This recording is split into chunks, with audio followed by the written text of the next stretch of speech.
Well, I'm trying to get my computer booted up.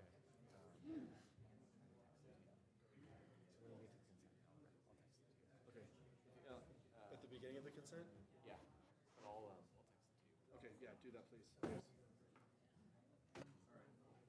All right, team, let me know when we're ready.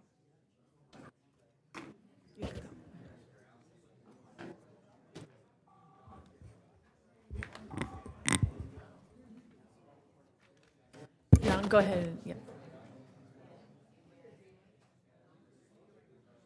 All right, welcome everybody to the Galt City Council meeting for Tuesday, January the 21st. Is that right? Okay. All right, can I have a report from closed session, Mr. Splendario? Yes, thank you. Council convened in closed session to discuss two items in closed session. One, a matter of labor negotiations. Council received information and provided direction to staff. There's no reportable action. Council also considered one matter of existing litigation and provided direction, and there's also no reportable action on that matter. Thank you. All right, thank you. I'll now call the meeting to order. Can I have a roll call, please? Vice Mayor Sandu, Here. Councilmember Patton, Councilmember Reed, Here. Councilmember Rodriguez, Mayor Farmer. Here. All right, if I can ask everybody to join us in a silent prayer. Please stand.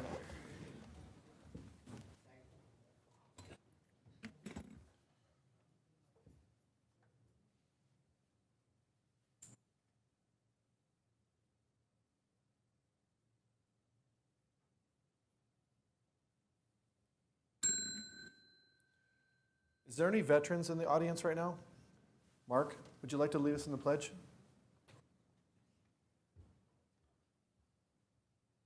You just stand right here. Ready? I pledge allegiance to the flag of the United States of America and to the republic for which it stands, one nation, under God, indivisible, with liberty and justice for all. Thank you, sir.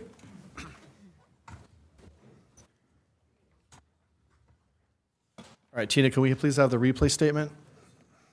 This meeting of the Galt City Council is recorded with closed captioning. The recording will be cablecast on Metro Cable Channel 14, the Local Government Affairs channel on the Comcast and DirecTV UVerse cable systems. The recording will also be video streamed at metro14live.saccounty.gov. Today's meeting replays Friday, January 24th at 9 a.m. and Saturday, January 25th at 9 a.m. on Metro Cable Channel 14. Once posted, the recording of this meeting can be viewed on demand at youtube.com/MetroCable14. All right, thank you, Tina. Moving on to item F, agenda approval additions and or deletions. Do I have anything from council? All right, I would actually like the council to request that we move item, give me a second here.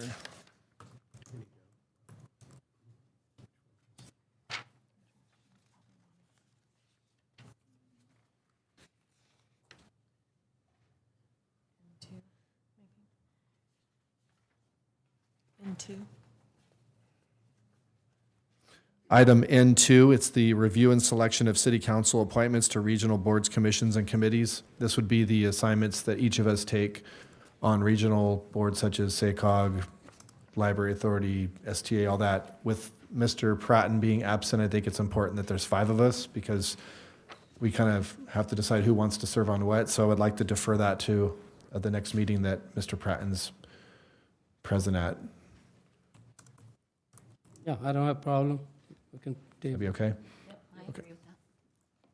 All right, so we're moving item N2.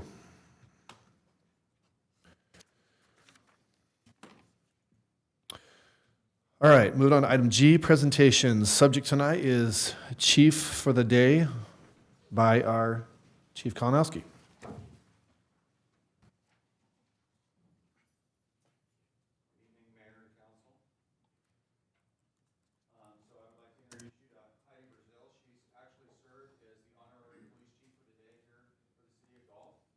So we had a busy day. We didn't start too early this morning because we have a long night with City Council. However, Heidi won or bid on this opportunity to serve as the chief through a fundraiser we had with Harmander Graywall's memorial that's going to be unveiled later next month.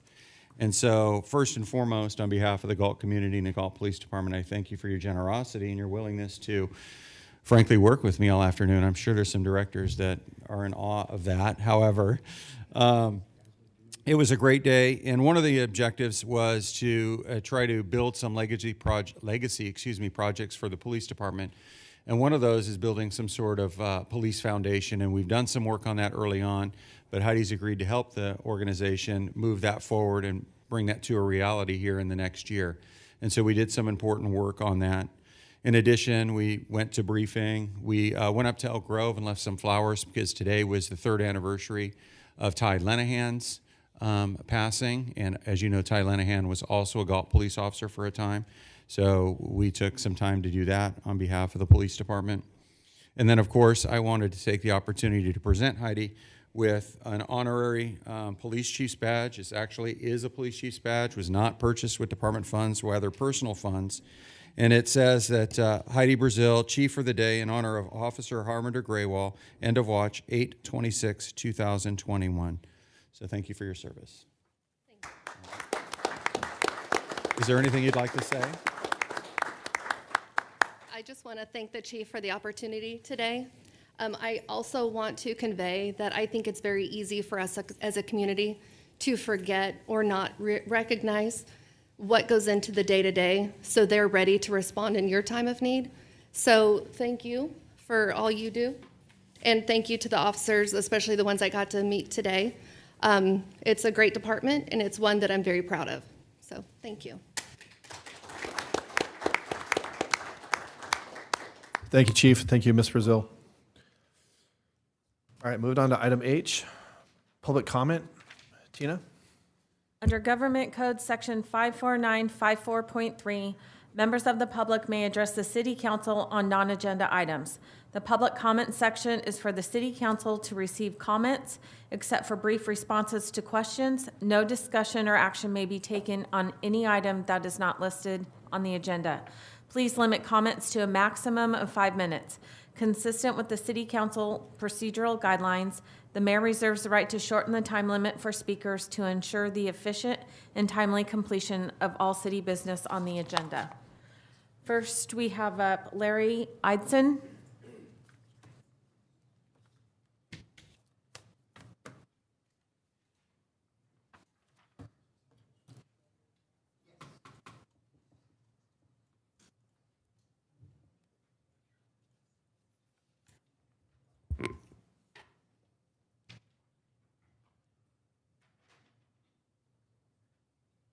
I'm here on behalf of disabled people in our community.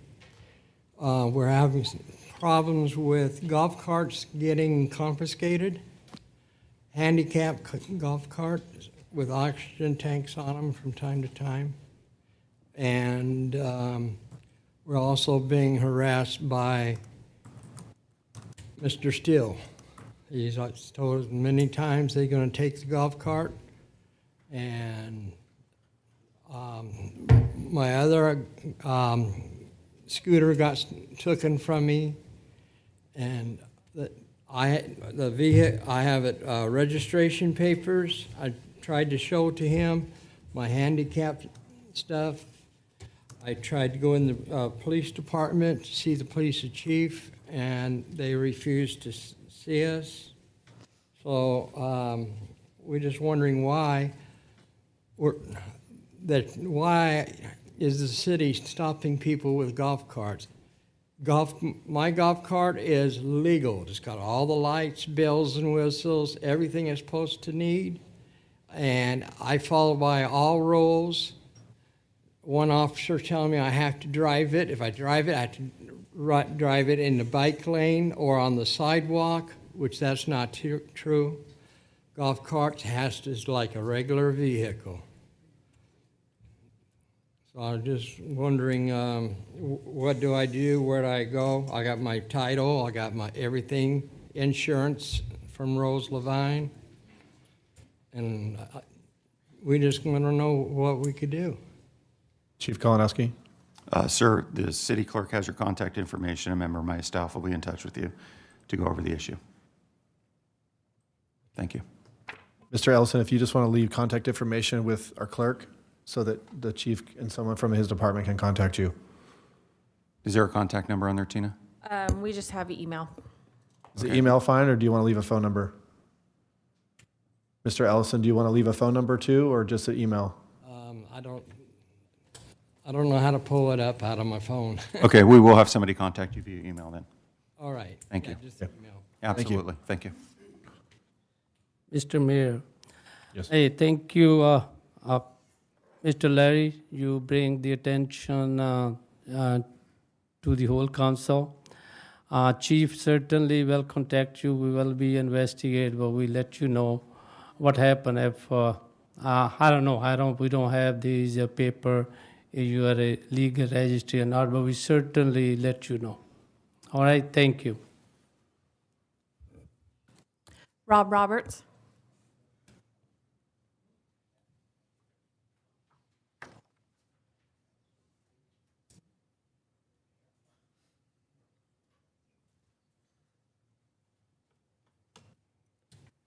Hello, council. I'm going to read my my concerns here. So, yeah, it's quite a bit. I've loved the city for what is my entire life, and I've never complained and assumed the best interests of the community were being addressed, and the city was dealing with the best way they knew how. The poor small town, being a poor small town, we get by. You understand? And it was, I guess, I was immature of me in reality. I apologize. I'm a little bit nervous in bringing this up, but recently I sparked it to engage with the city based on a simple request to a revision to the C Street project. The request remains the same today. I'm requesting that there be a change to the turning lane on C Street between Maple Street and Lincoln Way, and that there be removal of one planter box to allow left-handed turn to the south into the 4, maybe 5 impacted parcels of commercial business. This is the only span along C Street that does not allow driveway and parking access from both sides of the street, with the obvious most valuable traffic exposure coming from Highway 99. This is a simple request, and I believe the improvements were completed in this manner in error, whereas I initially did not believe it was intentional and was was simply an oversight. I was hoping to correct this prior to completion to save some costs at a later date. However, I am very alarmed by the reaction from my request. Well, and it's not so much as a request by the city council, because I emailed 2 of you and neither one of you replied to me yet.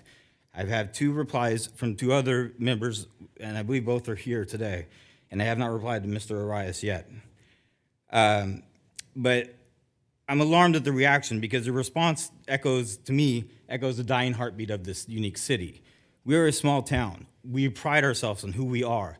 And we even use the moniker, Great American Little Town. Yet we're falling into this method of using government grant funds and this and all this. And, we implemented I'm kind of all over the place right now, and I apologize, but I'm getting a little bit emotional because you were ignoring what needs to be addressed. And I get it. We had meetings. I understand this. You had meetings. You had all this kind of preliminary type of things. I wasn't involved at that time. I'm speaking on behalf, basically, of my parents, who are elderly at this point, and you know this, and I don't understand why you're blaming the people, the citizens of this community, for this type of thing happening, and you go on these YouTube videos and talk about how well you did things. You mailed out 500 flyers, you pat yourself on the back, and everything else. But I mean, Mr. Farmer, you yourself made a change to 4th Street because it impacted your business after the completion of the project was done. I don't get why I'm being dismissed on this. And I don't understand the reply of basically blaming us for not knowing and not understanding the work that was to be done. you know, I just don't understand what's happening, and I don't understand why this. You did a good job. You got new pavement, and new streets, and everything else. But the problem with the city is we rely upon grant money. Why can't we plan for our future? Why can't we plan for who we are and take into account who we are and keep in? We're going to become Elk Grove. We're going to become Manteca. We're going to become Tracy. We're going to become Roseville. We're going to become all those. I can see it. It's happening. You know, we're going to have Chipotle or whatever. We're having Popeyes and this and that.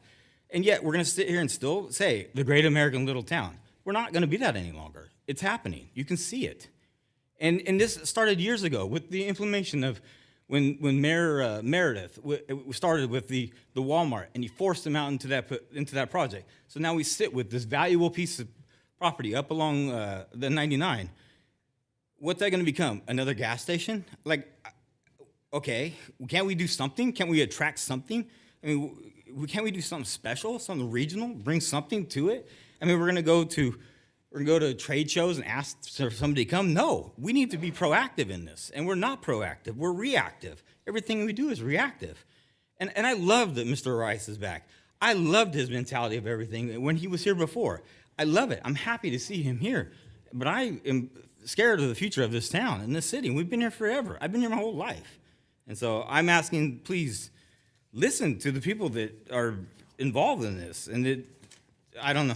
I don't know what else to say. I feel like we've been harassed.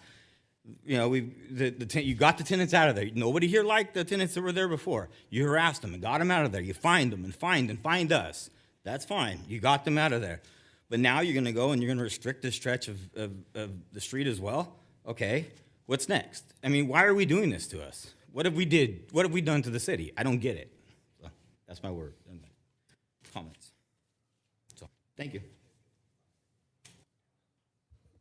Thank you, Mr. Roberts. Mr. Rice, I know you have had some email correspondence to Mr. Roberts. I would just ask if you can please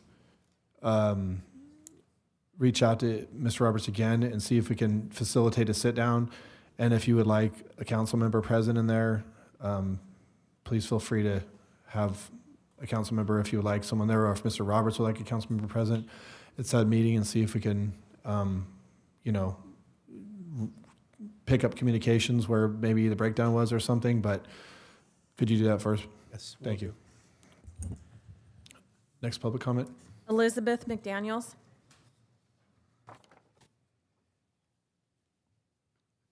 Good evening, everyone.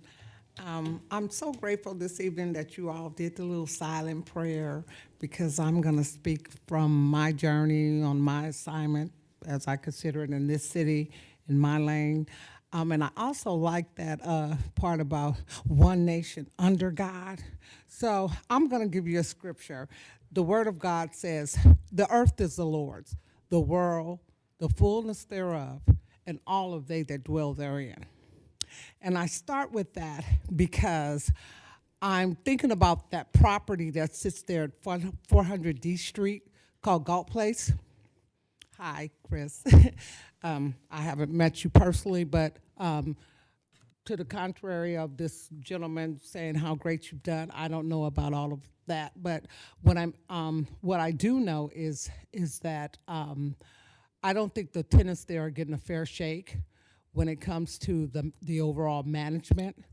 And specifically, I want to know what is so great about Galt Place that your code enforcement cannot come into an individual's apartment who pays rent there, and they have an inhabitable situation where a toilet tank all of a sudden it's full of mold.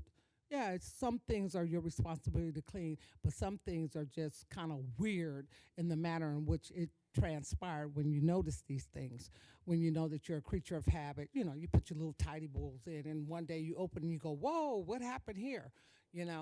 And then there's mold in tenants' apartments, I mean, what are you guys going to do about that? And then Mr. Cyrus Yusuf or whatever. I mean, like I stated before, the earth is the Lord's. He's the Lord of lords, landlords, and whoever else. And then to gouge senior citizens out of their money, changing horses in midstream. No one heard about all of these as you say, low-income tax housing, housing credit, and so on and so forth. But then my plight and a couple of others, well, a few others, a whole lot of others, have a different story as to what actually happened when they moved into the building or was promised a certain rent amount prior to moving in the building. A day or two, when you're under duress, you're in stress, you gotta move somewhere. Then your rent is raised, and it's just no explanation. When you go to the management to ask them, well, why is my rent this way and that way? They can't even explain it. True story. Back here in December 2024, I had, for the first time, possibly almost a 2-hour conversation with Ms. Raisa Cruz, DeLeon, or whatever her other last name is.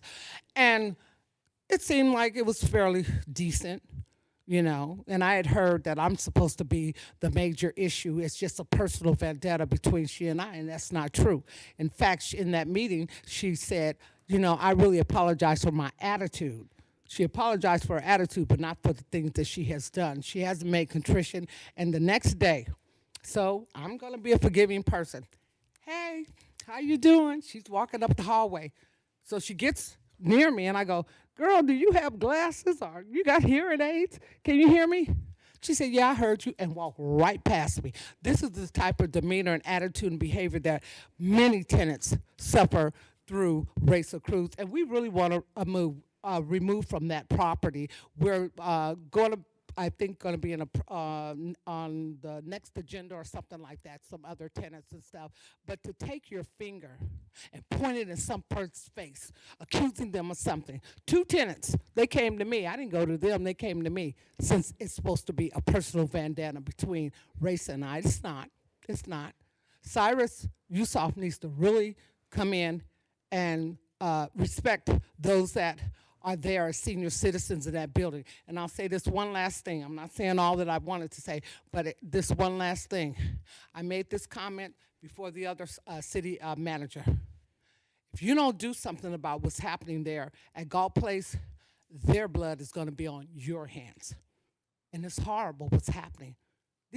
We're elders. I'm 63. I know I look good, but I'm 63, you know? I didn't sign up for anything that I'm being put through, and many others are being put through there at Galt Place. So please, sir, I ask you to contact Mr. Yusuf, let him come in and speak with the tenants. You know, don't just be in the shadows behind you, because nothing is being done, and we want something to be done. Okay, thank you. God bless everybody. Happy New Year. Thank you, Elizabeth. Kenley.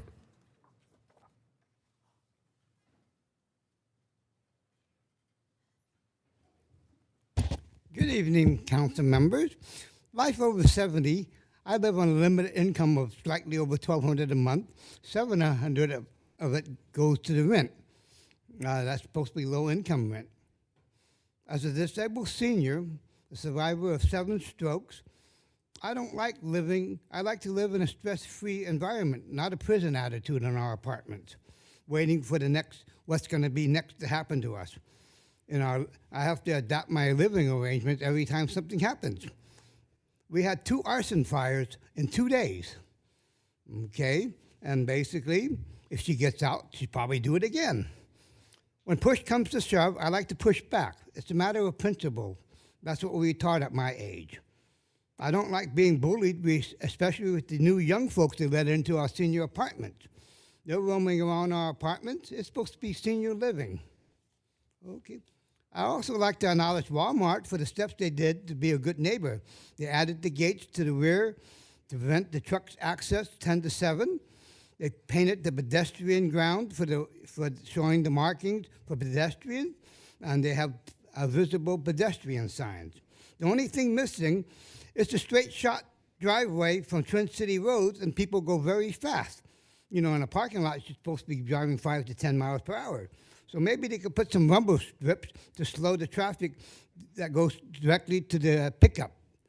And they need a road marking saying 5 miles per hour, 10 miles per hour, whatever it might be. The new parking sunshine law is supposed to be 20 feet behind the pedestrian crosswalk. Can Galt lead the way in the state and painting the red lines, just like you do the fire extinguishers. That way, because people don't know of the new law sometimes. This way it's fair to everybody. If you have a red zone, they know they're not supposed to park it. A lot of the diagonal parking spaces on C Street are too short for the new, longer trucks and vans, and you see them parking there. This forces the free flow of traffic going down the street.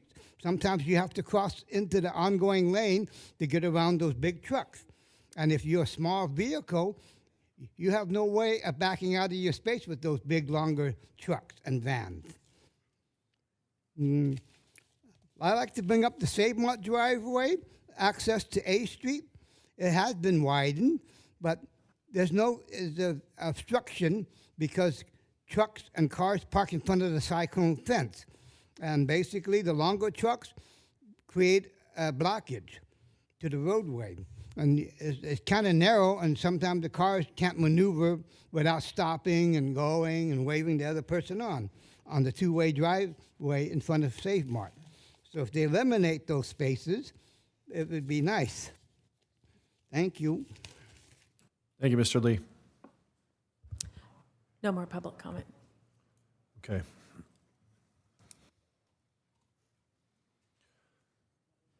All right, moving on to item I, reports by the city council members on regional boards, commissions, and committees. Vice Mayor Sandu. Mr. Mayor, nothing to report tonight. Thank you. All right, thank you, sir. I know it's a silly question. We'll just go through the return. Anything to report, Mr. Reed? Nothing. Ms. Rodriguez, anything to report? Nothing. All right, thank you. I myself have no official appointments to report on, and just wanted to state that I did attend the memorial service, or not memorial service, but the remembrance for Officer Tan this past week at the outside of City Hall. So it was a good ceremony, Chief. Thank you. I know there was some of us attended, but I know some of us couldn't attend, but wanted to. So thank you. It was a good ceremony, and thank you for doing that every year. With that, moving on to the consent calendar. Item J. It is recommended that items 1 through 8 be acted upon simultaneously unless a separate discussion and/or action is requested by a council member. Council, do we have anything on the consent? I'd like to pull 4, if that's okay. Item J4? J4, sorry. Okay, that's the award of construction contract for the Gore Aquatic Center water slide replacement project. All right, and then also myself, anything else besides that? No? Mr. Mayor, I don't want to pull the item just for the clarification. I did ask the question, Carly Sanders, about the warrant number 234393. I did that answer is, this is a consultation firm, but you might be know specific about that warrant, what kind of service they did. If he's not, then give me information later.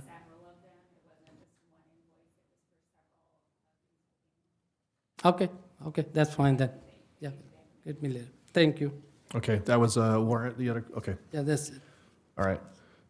For myself, I actually am going to recuse myself from participating in item J6, which is the adoption of the resolution to intention to annex territory into Facility District 2021-1 for Fairway Oaks, as my residential property is near the subject annexation area. And based on this, I will recuse myself from that particular consent item.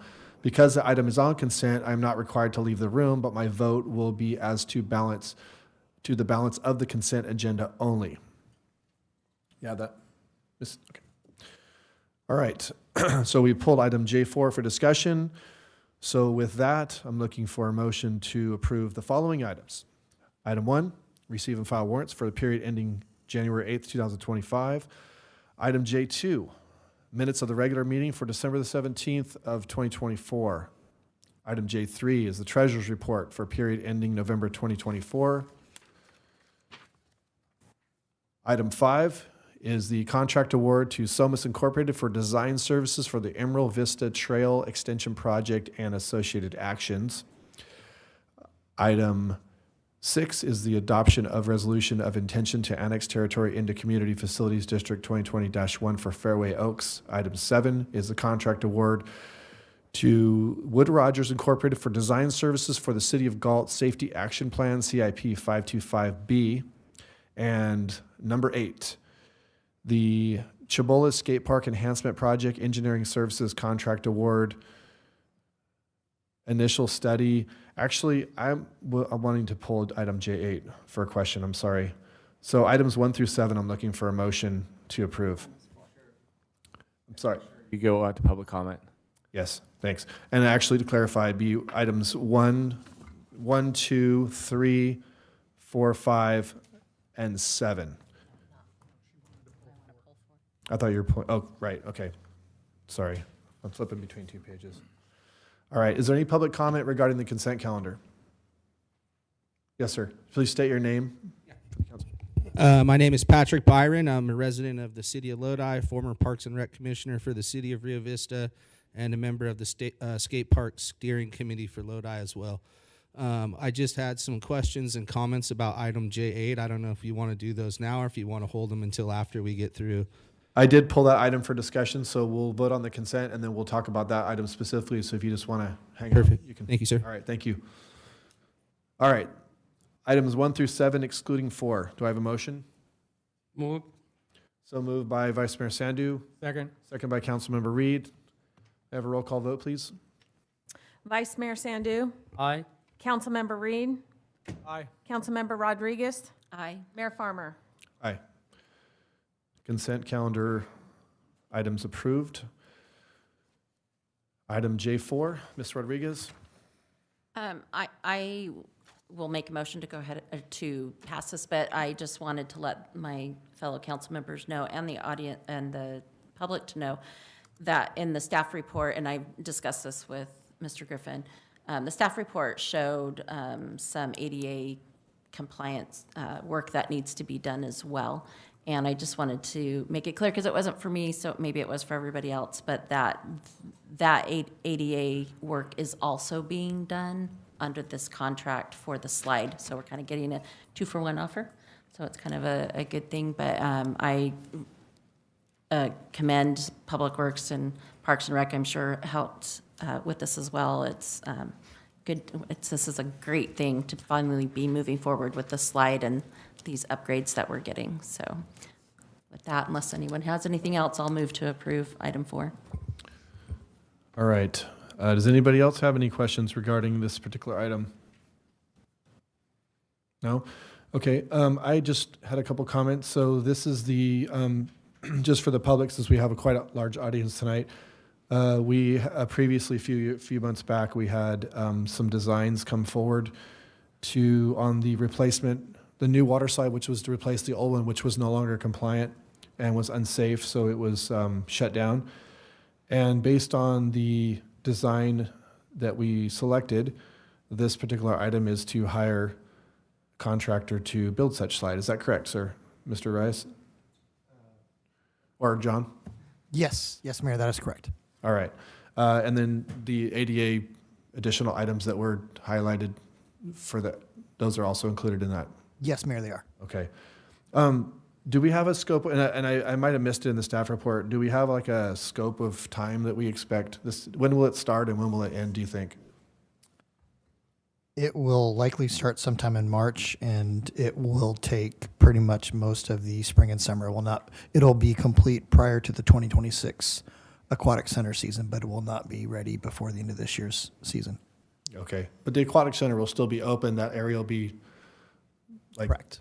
Yes. marked off or whatever. So construction will continue, but okay. Correct. All right.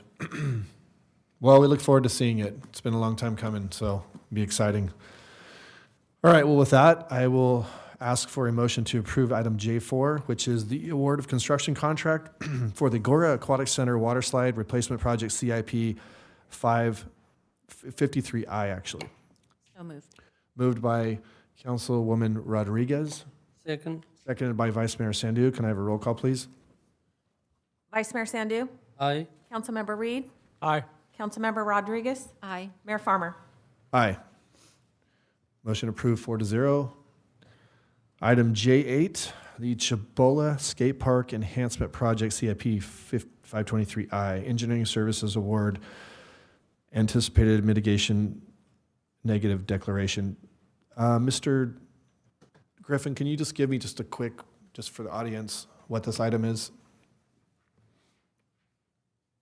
Yes, Mayor. So the item before council tonight is to award a design contract to Helix Environmental Planning for the design services for the skate park. There was public outreach conducted and also presentations to the Park and Rec Commission and City Council on options, and we're moving forward with an expanded option as discussed in the staff report. So the RFP was issued late last year, and a total of 5 consultants submitted proposals, and the team that reviewed the proposals identified Helix as the most qualified. There are a couple of points I want to touch on about the Helix team. Some of the main reasons that the review panel selected or recommends Helix for award is that they felt that their scope of work identified the most complete project understanding, and they identified well thought out challenges and solutions for the project. And they have a number of subs on their team who are very integral to the project. For example, and I may butcher the name here, Wormhout is the skate park designer. So they are one of the subs on the project. So Helix is the project manager and will perform the environmental work. And then also they have a civil designer, Somas, on board, as well as a geotechnical engineering firm and an electrical firm. So while Helix is the consultant we're recommending awarding the contract to, they will have a number of sub-consultants on their team. The sub performing the skate park design has 32 years of experience in bike and skate park design. So that was, again, part of the reason, too, why the team felt very confident in recommending Helix for the award of this contract. Okay, so we had some renderings brought to us some time ago, just conceptual drawings, nothing like a specific design, obviously. And based on those renderings presented, we are now hiring a consultant to actually give us buildable plans, designs. How many designs do you think we'll expect to see? Do you have any idea? I believe the scope has a public outreach with a couple further alternatives. So there'll be more public outreach? Yes. Okay.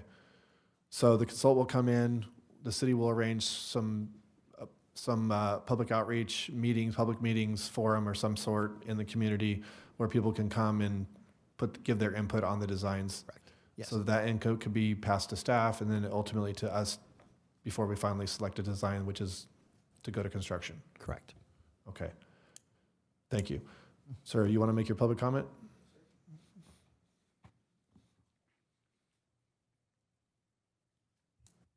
First of all, on behalf of our local skateboard, scooter, and BMX community, I'd like to thank the council for approving this project and for listening to us. Early last year, I know we had a meeting and we decided to go with a concrete skate park poured in place, and so we're glad that that's happening. We're glad to see that we brought in a company to do that. I did have a couple questions. The community meetings, from what I saw in the proposal from Helix, looked like there was only one.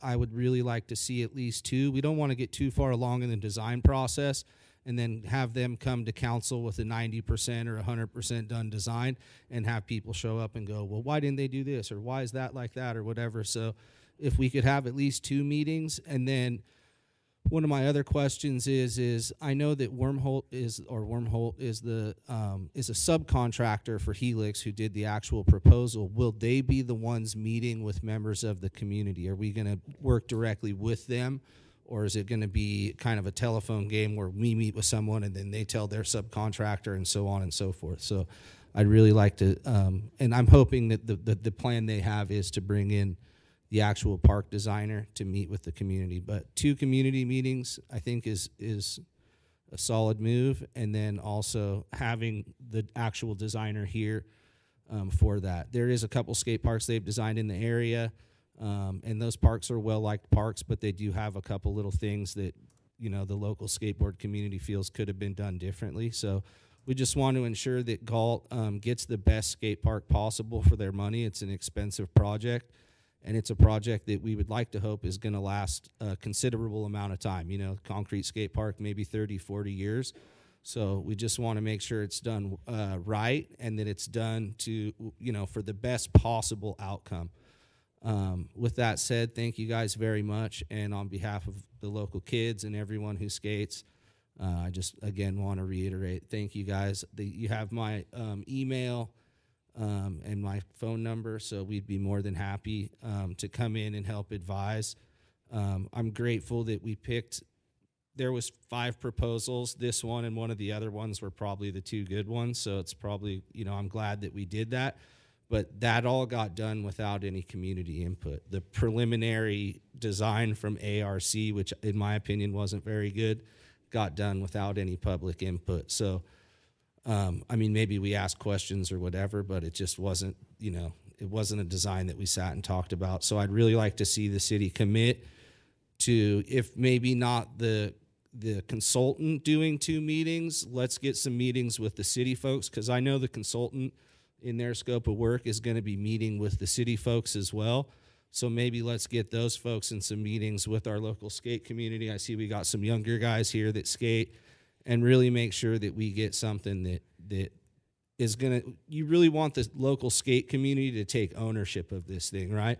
You want them to be proud of the park that the city's built for them, and that way it gets taken care of. So a lot of the, you know, a lot of the benefits to the skate park, you know, it kind of comes from that ownership of the park, and being involved in that process is a big part of that. And it's also a great opportunity to get younger people involved with the civic process, you know, and learn how these projects are done. How does the city function? How do these meetings work, you know? So let's keep that in mind. And with that, thank you guys very much. Thank you, sir. I appreciate your input. Mr. Griffin, our contract with the consultant includes how many public outreach meetings? Is it just 1? I'm not certain, so I will.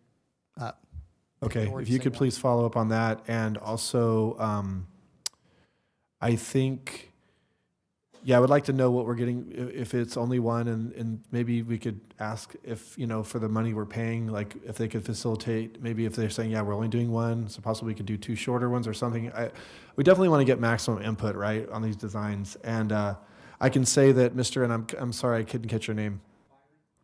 So if in fact we find out it is only 1 meeting, and for some reason we can't, after approving this tonight, alter that, I'd be more than happy to sit down with you and your group. I'm pretty knowledgeable on that because this is what I used to do when I was a kid. So I can gather your feedback, and I can take that back to staff, and then, you know, factor that in when we make our final decision. So if you want to reach out to me, and then I can be in touch with you. Mr. Mayor, can I say something really quick? I just want to say a decade. It's been a decade since members of the Youth Commission, other youth have been into these meetings asking, begging for the skate park.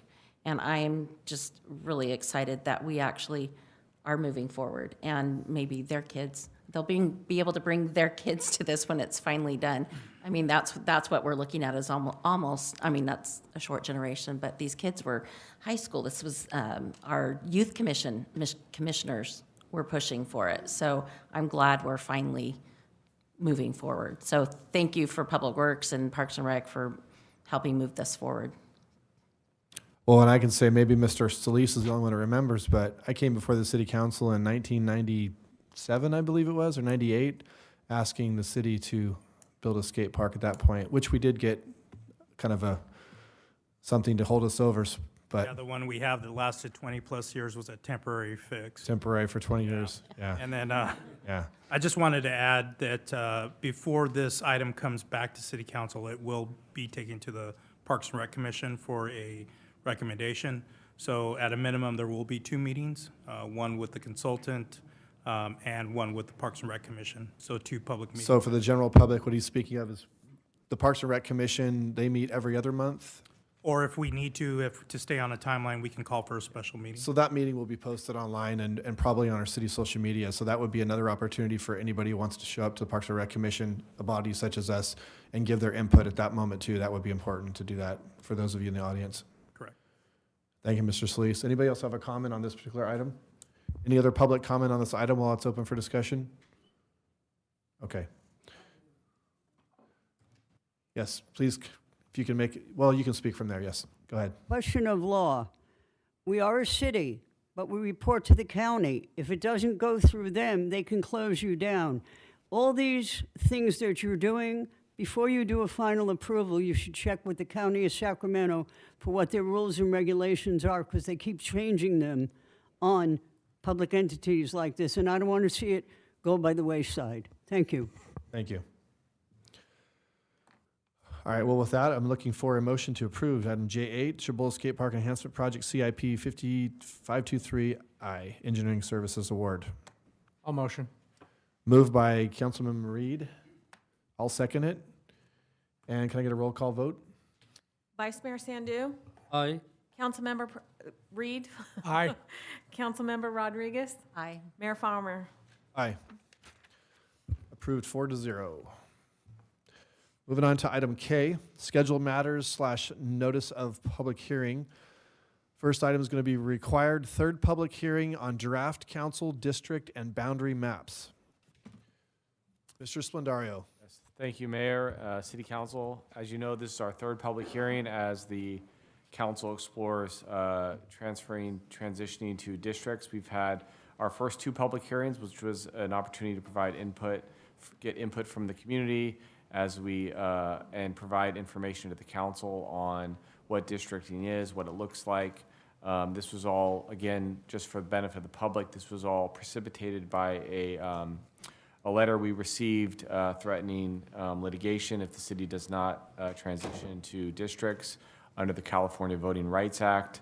That's discussed in more detail in the staff report, but again, for the sake of time and because we covered this ground, I won't go into all of that tonight. But tonight's third public hearing, we have listed again from Redistricting Partners. She'll be walking the council through this and be discussing some preliminary maps that have been drawn based on 4 or 5 districts, depending on what the council preliminary is directing. So we're going to conduct the public hearing tonight.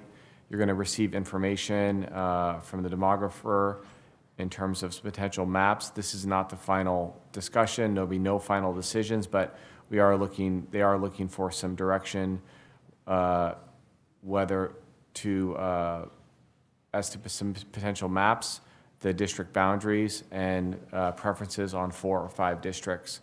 We will have our 4th public hearing on February 18th, where again we'll take a look at the draft maps.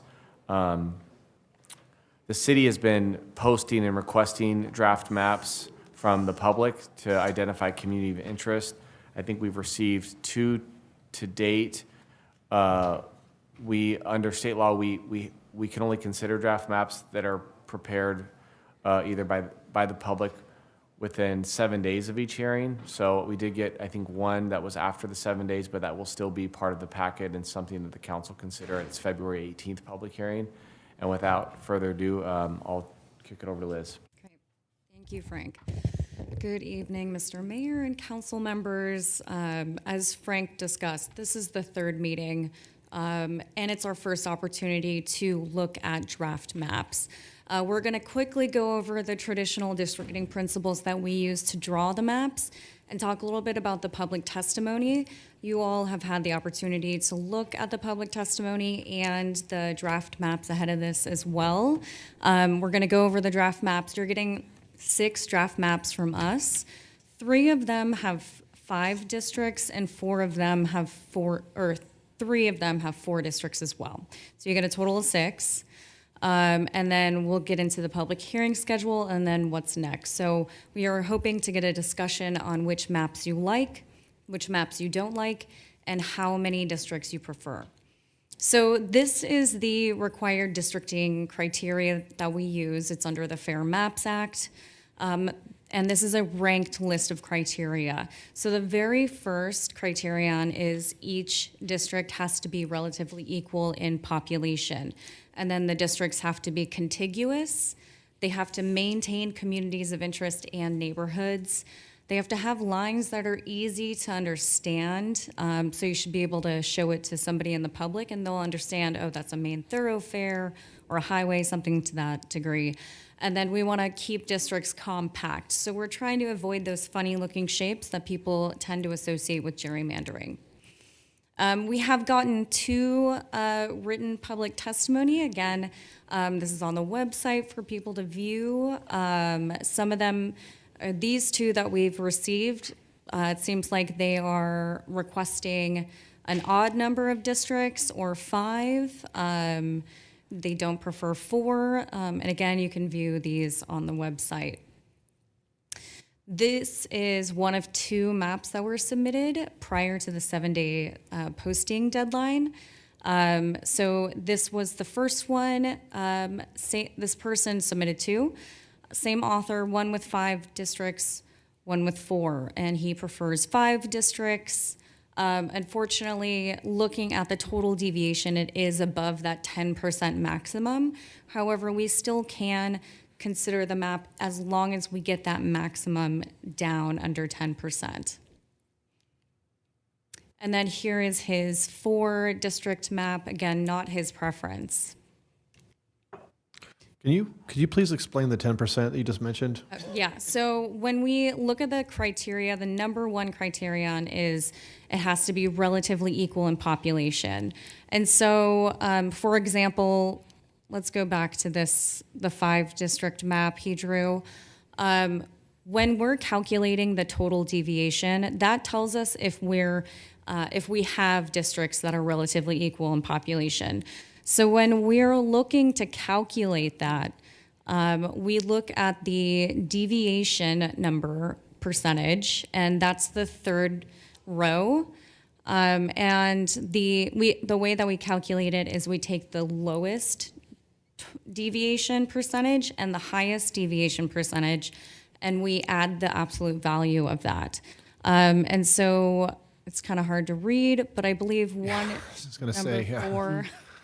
Let me turn around. So could you go back to the map? Tell us which district was you based. 4 is about 7% deviation just for number 4. Meaning 7% over? 7% under. Under? Can you go back to the map? I want to see the map. Okay. This map as well. It also, I needed to modify it because it wasn't following census blocks. So in addition to it being over 10%, it also is non-contiguous. So, not to stop you, but I'd like to just comment as we go along because I might lose my train of thought. These were submitted by Tom Mawson, former council member. So I did take a look at these maps. I think what Mr. Mawson was anticipating here, and there was a discussion about this prior, is that if you look at the upper right-hand section of District 4, it has that gray area up in the right-hand corner. He is basically anticipating the Liberty Ranch project, which is online and will have a significant number of houses within the next 18 months. And so you said when we had the presentation before that we can try to calculate, bringing on extra population and try to facilitate that. So if this one's under, but that's why he made it like that. So your comment? Yeah, so it's still, we have that 10% wiggle room, but it still has to be under 10%. So his is just over 10%. So what we could do if we do want to entertain a map like this, we can just give District 4 a little bit more population to sort of bring that up. Mr. I don't know who's the best person to answer this. Ms. Mendez, possibly you. Liberty Ranch, phase 1 and 2 are the ones that are going to be coming online, right? How many houses each phase, roughly? Like 250 or something like that? You want me to help you, Amy? John. Yeah, we're going to see roughly 250 to 300 homes Per phase. Per phase. Yes. So 50 to 60 per village. So all right, so let's just say 250 on the low side. Would it be fair to say that phase 2 would be online in 2 years from now? Yes. Okay, so that's 500 homes. You can anticipate, even with 2 person per household, that's 1,000 people. So that's a huge offset of population. So I think that's what he's anticipating. So And I do want to caution about that as well. So we have to use the 2020 census data to balance the districts. Even if you were doing this districting a few years from now, you would still need to use the 2020 census data. Additionally, you'll have the opportunity to redistrict in 2031. So you'll have the opportunity to rebalance it and revisit that. So we still have to have it under 10% using the 2020 data, but we can underpopulate it knowing that it's going to be, gain much more population at a later date. But only by 10%. Yes. And those parameters are set by who? That would be the federal government. The federal government It's a constitutional obligation. when doing districts? Yes. Okay.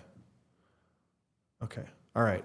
So are you suggesting then some of those little jetties that come up from District 3 could get us to that 10%? Or will that throw off 3 and we'll have to take from 5? What does that do? We could definitely add more population from 3 into 4. That seems like a logical way of doing it. And we do have other maps to look at as well. And what we can do at the next meeting is you can either give us direction tonight, or we can do live drawing, or we can do live drawing at the next meeting. So we could absolutely, like tonight, you can give me direction. Could you create a map that is under a 10% deviation using this as a template? Which I would be happy to do. So I think Ms. Rodriguez maybe have a good idea. If we were to, for example, the little outcroppings that stick up from District 3, let's just assume that we made those larger in order to make up that gap of population, right? And then next time we redistrict, in the next census or whatever that is, we redistrict, which we're going to have to do at some point, right? Then it would be an easy adjustment to the maps. We could just take away those little outcroppings and just get rid of them, and we could maybe, flatten out that and make it easy. Wouldn't have to change the whole thing or something, right? I mean, that would be something. Potentially, yes. And you do have some strange looking census blocks, which is, why you get that little jet up. What 3 has at the top of 3. It's like a little arm, Yeah. and that's just a strange looking census block. And those census blocks are going to change next time too.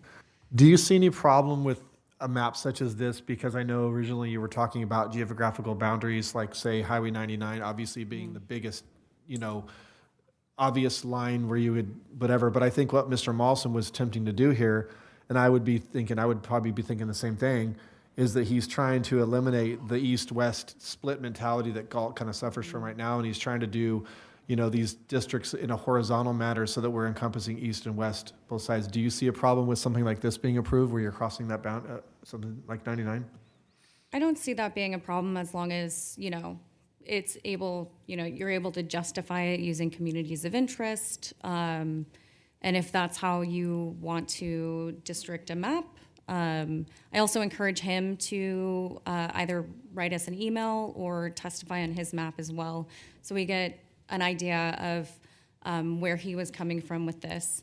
I also had to modify it because there were strange census blocks, so hopefully he's okay with how it's presented tonight. What do you mean strange census? So where that arm is on 3, that had to be changed. Originally, the way that it was calculated on his map, it included census blocks that were nested together and didn't balance the map. So I had to ensure that District 4 was not. You can look at the original map to see and that's online as well, to see how it was modified, but it was that area that had to be adjusted because of strange census blocks. When you say census blocks, are you saying that the boundaries that we draw cannot cross through census blocks? Those census blocks have to stay intact? So census blocks, they are given to us from the U.S. Census Bureau. They're considered U.S. Census population, so we can't split it. One more question. So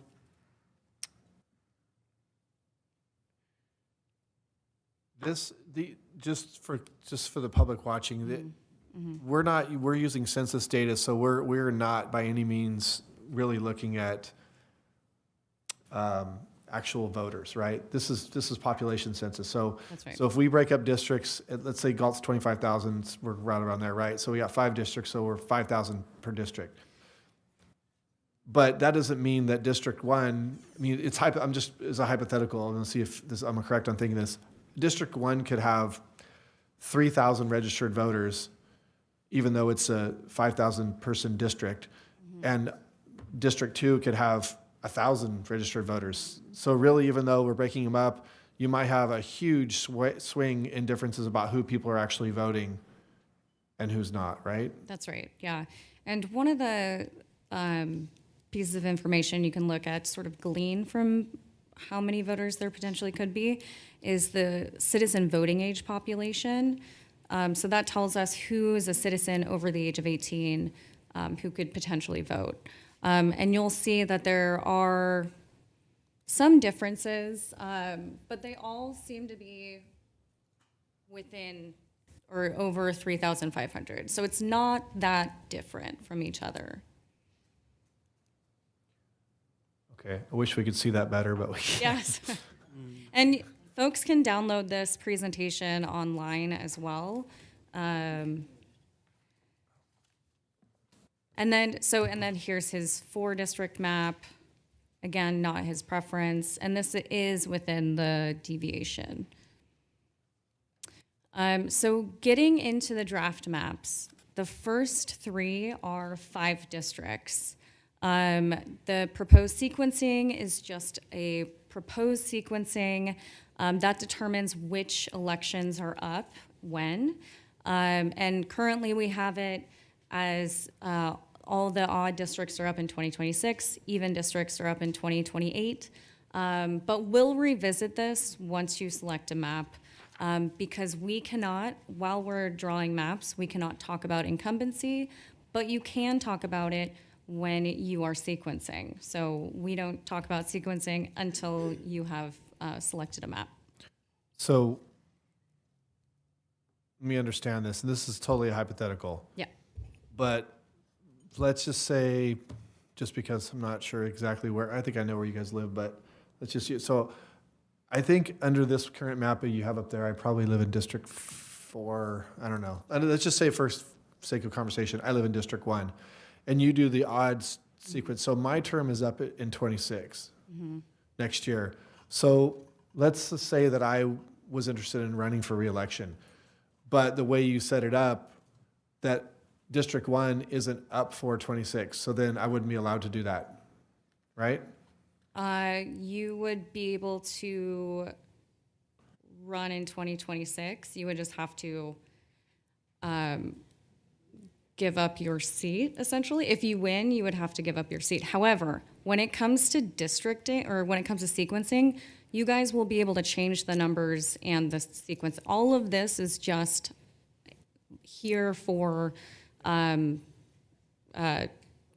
like a rubber stamp. Yeah, and I'm not advocating for that. I don't think we should be designing districts around where council members live just to favor them for incumbency, like you mentioned. I don't agree with that either. I think we should make what's best for the city, and it is what it is. But I just wanted to know that we have the power to look at that, because there may be, we have first-term council members here, one of them not even here, that could be a very real thing. So, okay. Yeah, you'll have control over which districts go up when. So this is the first map. I also want to state that all of these maps, so whether it's 4 or 5 districted maps, they all have at least, in fact, they all have one majority minority district. So it essentially allows us to ensure that we're following the guidance of the Fair Maps Act and the Federal Voting Rights Act.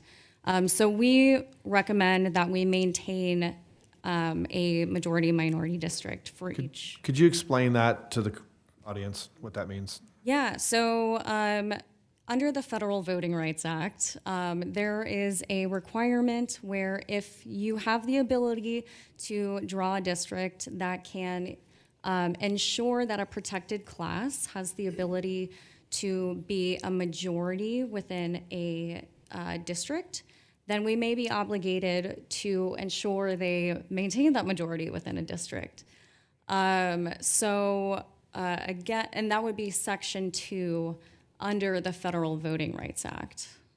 So a bit complicated, and I'm happy to go more into it. In layman's terms, you form a district that's maybe predominantly Latino or something like that in order to give them more of a, I'm just trying to break it down so people understand.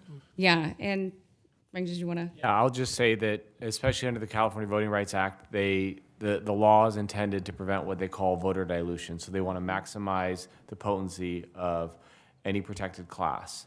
And one way that you do that is to set up districts where a majority of a protected class is a majority in that district. So that's when we talk about a majority-minority district, that's what we're talking about. So what constitutes a protected class? In California, the three most common are Latino, African American, Asian American. It's ethnicity based, is what I'm getting at. It could be predominantly, and this is the civil rights, era legislation. So it's also, it could be religious affiliation as well. Yeah. Seniors aren't a. You don't think age is one of them? It's not like, it's not all the protected classes like it's recognized under like state employment law, right? That you would have a larger, it's more specific. And frankly, the major target in all of the litigation and that's been enforced under the Federal Voting Rights and the Civil Rights Act has been race, ethnicity. Well, that should be easily fulfilled here since one of the protected classes is the majority in town. Yeah. So all maps should be very easy to come up with a protected class. So every map here has at least one majority-minority district. And you'll see that here we have in District 1, we have over 52% Latino citizen voting age population. And the total deviation for this map is 8.8%, so it's under that 10% maximum. For District B, same sequencing, slight differences. We're maintaining that majority-minority district. And total deviation here is 8.9. And for folks who want to be able to zoom in on the roads and see where they're divided, we have URL links on the website. So you'll be able to zoom in and even look up your home address using those URL links. And then this is the last one with 5 districts. At the end, you'll see a difference for each of them. But here you can see a much more compact District 5. That's probably going to be the area where you're going to see the most growth. So let's take a look at the deviation there. 5 is slightly underpopulated. We could probably underpopulate that more if you would like. And then, of course, maintaining that majority-minority district as well. Total deviation is 7.1%. Getting into the 4-district maps, we're keeping the same sequencing. Again, you'll be able to change those. Here we have really a separation using the highway. And then we get a total deviation of under 10%, so it's at 9.4%. And the Latino CVAP is still above 50, but not at that 52% we saw. It's now at 50, 50.6, I believe. And then draft E. So you still a slight different or a slight deviation between 1 and 2 being on the left side of the freeway, but now we have 3 creeping over the freeway as well. So I had a question about that one. Yeah. So we talked about the whatever that word is that you used. Contiguous. The districts. So now section 3, right? The only way across Highway 99 in the city is either Twin Cities, which is well above that section that's on the west side of the freeway. And then the next way to get down there is down into District 2. So how does that become, how can you attach that west side of the freeway to the east side of the freeway? I think that's Amador going across right here. Yeah. Amador's connecting it. Right here. No, Well, if you look zoom at that map, it's different. 'Cause that's down here. That's Walnut. That interchange you see up there? Yeah, it's Walnut. It's Walnut Avenue. Yeah, which doesn't cross the freeway. Well, I don't think, yeah, and contiguous, right? Is that the word? Yeah, so that would be. That doesn't mean that they have to be, that doesn't, I mean, the definition of that word doesn't mean they have to be, contiguous, you can just mean not separated into pieces or like having, and then tiny little thread that doesn't, you don't mean travel contiguous, you just mean like map, right? There are 2 different concepts of contiguity. One is literal, which you're referring to, and then there is travel contiguity. So we want to think about 2 of, both of them at the same time. If this is not travel contiguous, that's probably a good reason to throw the map out. So hearing things like this is really helpful to us as demographers.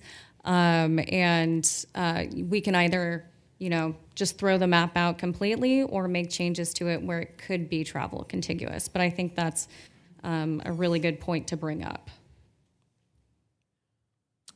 Ms. Johnson, we will have a public comment in a moment, and I see your hand up, I'll let you speak. Thank you. Yeah. Thank you, Mr.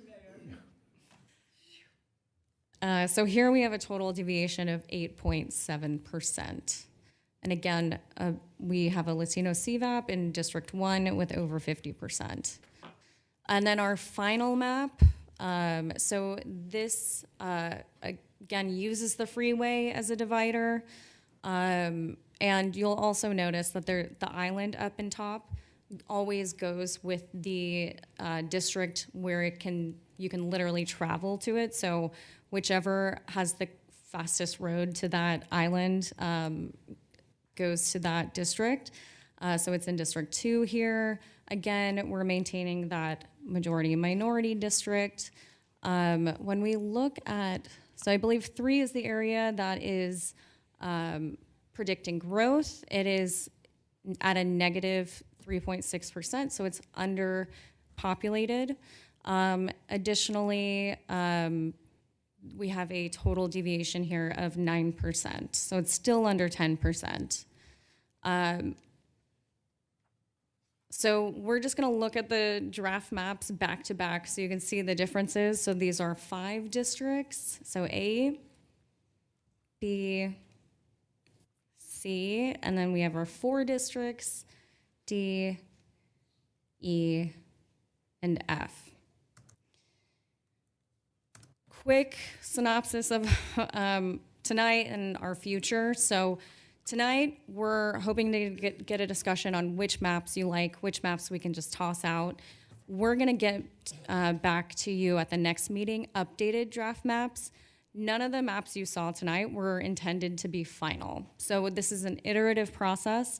At the next meeting, first of all of these maps that we draw and from the public, they have to be posted 7 days in advance. So the public will have an opportunity to view the maps a week in advance. And we ask the public that they turn in their maps no later than February 11th. So we can make sure it's on the website. And then at the February 18th meeting, we'll give you updated maps and all of the maps that came in from the public. So next steps, we're gonna talk about which maps you liked, what kind of changes you wanna see. Do you want 4 districts or 5 districts? I think that's probably the biggest direction you can give us tonight, if possible. And then we're gonna come back next time with the new draft maps. And then At the fourth meeting, you'll be able to narrow it down, where at the fifth meeting, hopefully you'll be taking a vote. I think, well, first of all, council, I'll let Amy go first. Any comments? If I could. I know that last time I was undecided on whether I wanted, or if my recommendation would be 4 or 5 districts. Since then, I have made a decision that I would like to see the 5 and not 4. But when it comes to the maps, I still haven't decided. I agree. I was always leaning toward the 5 anyway, and after talking, I had constituents come and talk to me, and they all said 5. Mr. Mawson submitted 5 as well. So I would want 5. I think as far as the maps go, I would like to see maps come back with the change that we discussed, making that that whatever district it is that encompasses that Liberty Ranch area, because there is other development areas, and I think if you're not aware of the other one, what we refer to as the Simmerhorn Ranch area, which is also coming online, those need to be factored. I would like to see us get, deviate as much as we can to allow for that growth to come online. There's a lot of maps here for me. It's a lot to take in. Just sit there and look at them and think about it. I think that as far as the conversation between the 4 and the 5, I mean, originally I'm like, I only like the 4 district because I feel like having the mayor at large, you still have some person at large. And just for full transparency, and this will not affect me. I will not be an elected official when the districting happens, so this is not going to be for me. So this is not anything about myself. One of the major concerns that I've had, that I've expressed with this whole process and what it's going to do to this city, is I'm afraid that it's going to create some divisiveness, whereas you have, 5 districts, and so we're all beholden, to the people in our district. So if I'm, say hypothetically, or let's just use Ms. Rodriguez. So Ms. Rodriguez says she's here when districting happens and she's in District 4. Well, she's beholden to people in District 4. So if we're talking about Measure Q money, for example, and we know that Measure Q money would be best served to fix a park in Meadowview, which is not her district, but there's a chance that Ms. Rodriguez, and I hate to pick on you for this, but not to say you would do this, but it could happen, might advocate more heavily to have that money spent in her district because she doesn't please the people in her district. They're not going to reelect her. So you're going to have that mentality where everybody's kind of beholden to their own district. And so because of that, I thought with the 4-1, you have a mayor at large, so you still have someone who's elected at large from the city entirely. So there's some semblance of still having it at large, but it's just the one person, and they could act on behalf. There's still only one vote, of course, but they can act on behalf of the city. So that's the only reason why the 4-1, to me, I like that idea. I'm not going to, I don't know if I'd die on that hill, but I understand why people would like the 5 and keeping it similar to it is, where we have 5 districts and then we have an appointed mayor for a year term or whatever. And I get that. I don't know. I'd like to see maps with both. I still would like to see maps with both. That's me. Vice Mayor? Thank you. I did a lot of research. I talked to a lot of my constituents. At this time, last time, I did my sport on a 4. I still sport on a 4. There was a couple of very supportive region from my perspective. First of all, I think the district-wise, majority of citizens in this city, and I believe majority of the council, they don't want it. There was no reason to be have a 5 district. Every should be the way we were doing before. But unfortunately, there is attorney rule over. So we discussed that the money is the citizen money. We don't want to spend any money, go through the lawsuit. So that's why we all decided to go through this thing. Thing is, the mayor mentioned elected mayor and the appointed mayor, well, I go through couple term as a mayor. You know, when you have a elected mayor, mayor will be chosen by the citizen. They will not be appointed by the council. Because since we can have a small population, each district, there can be a lot of agenda item. Hypothetically, if I'm going to, in my district, for example, I'm not running, I'm not make a decision I'm running or not, maybe not. But I'm talking about hypothetically, I'm running on my just 5,000 population, and there is a very regular basis citizen, they get us, this is the problem, this area, this is the problem we have. And most likely that elected official, they're gonna have most likely his focus gonna be that one. At this way, at least one person can be all over when you making the agenda. That person can making the agenda, he can be elected by the whole city, not from the one city, just one part of the city. And then also there is, I see the difference region I'm supporting on 4 at this time. If we divided in a 4, at least, you know, the voter count is 6,500. If we on a 4, it's usually a 5,000. And that's also a little bit bigger on district. I was reading on the next meeting, just bring a 4 and 5, and we're gonna have you more input from the public. That's what the public say. A lot of people still is not sending the written comment yet, but they are ready to send the written comment to the council. So let's wait for the next council. Thank you. I just want to piggyback a little bit on what the vice mayor said. He actually brought up something that made me think. You know, one of the things, and I think that as we go through this process and the public become more aware of this, and I'm glad that we have this long process and we have all this input, because people are coming up to me now and they're like, what's this thing with the district? And they're just now becoming aware of it. This is a really big deal. And one of the downfalls of this, and well, not downfall, but what's going to happen, and it's very likely, is you're going to have some, for those of you who are watching on TV and in the room, you could very well possibly have a district where it's uncontested. So you have a person who runs in your district and nobody runs against him. That's your council member.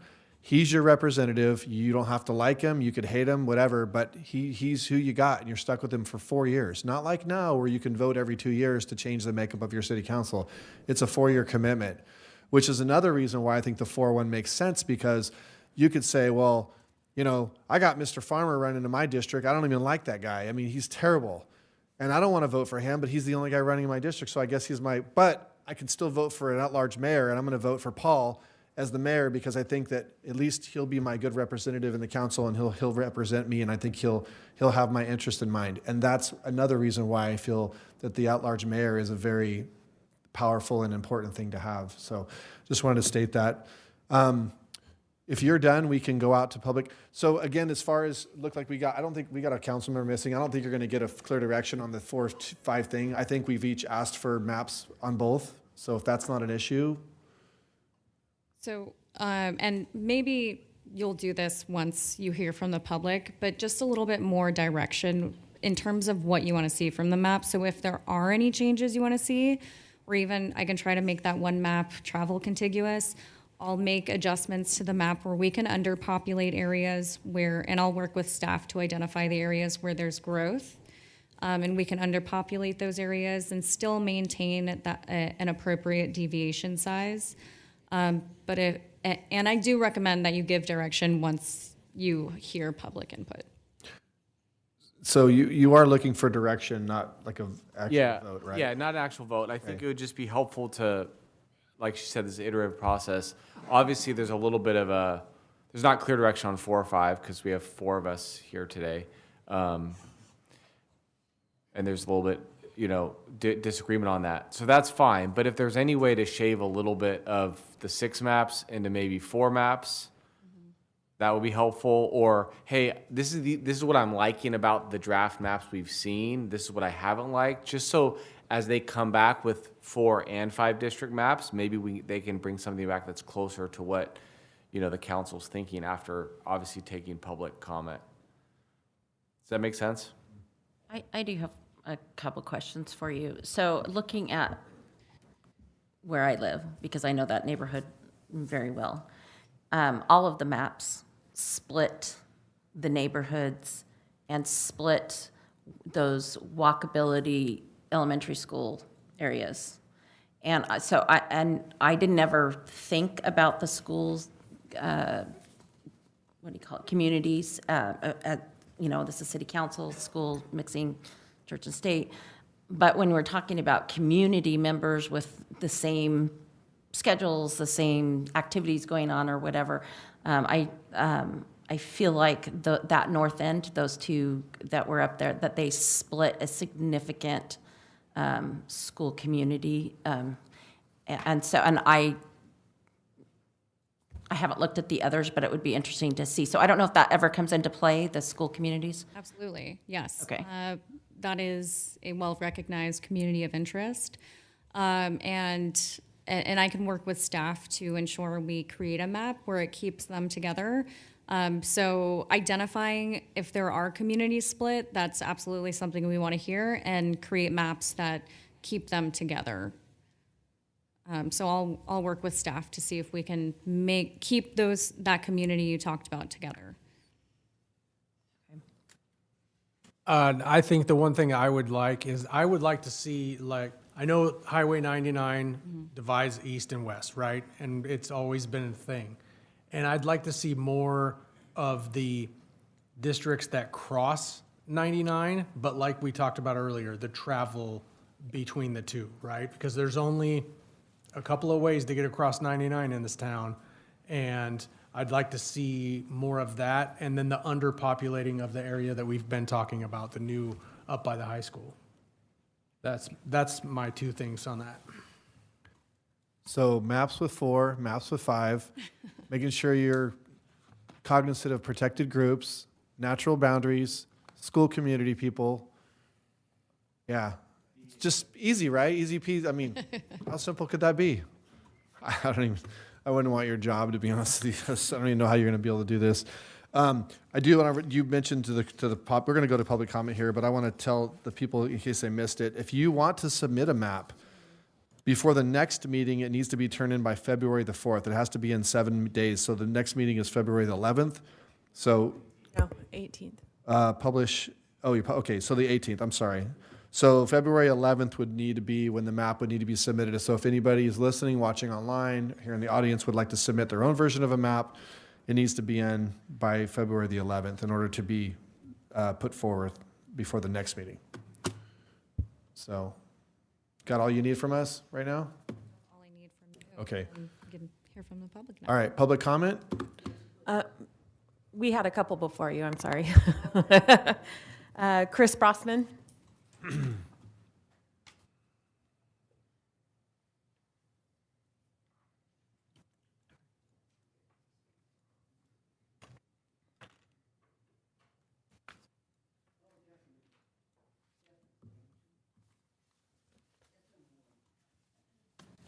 Thank you guys for the opportunity to talk. Tom lives right down the street from me, and I'll tell you, his map looked pretty close to my map.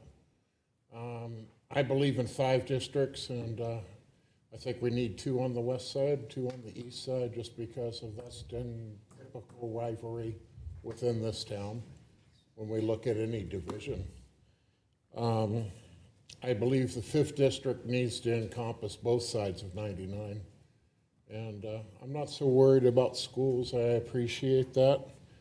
But to me,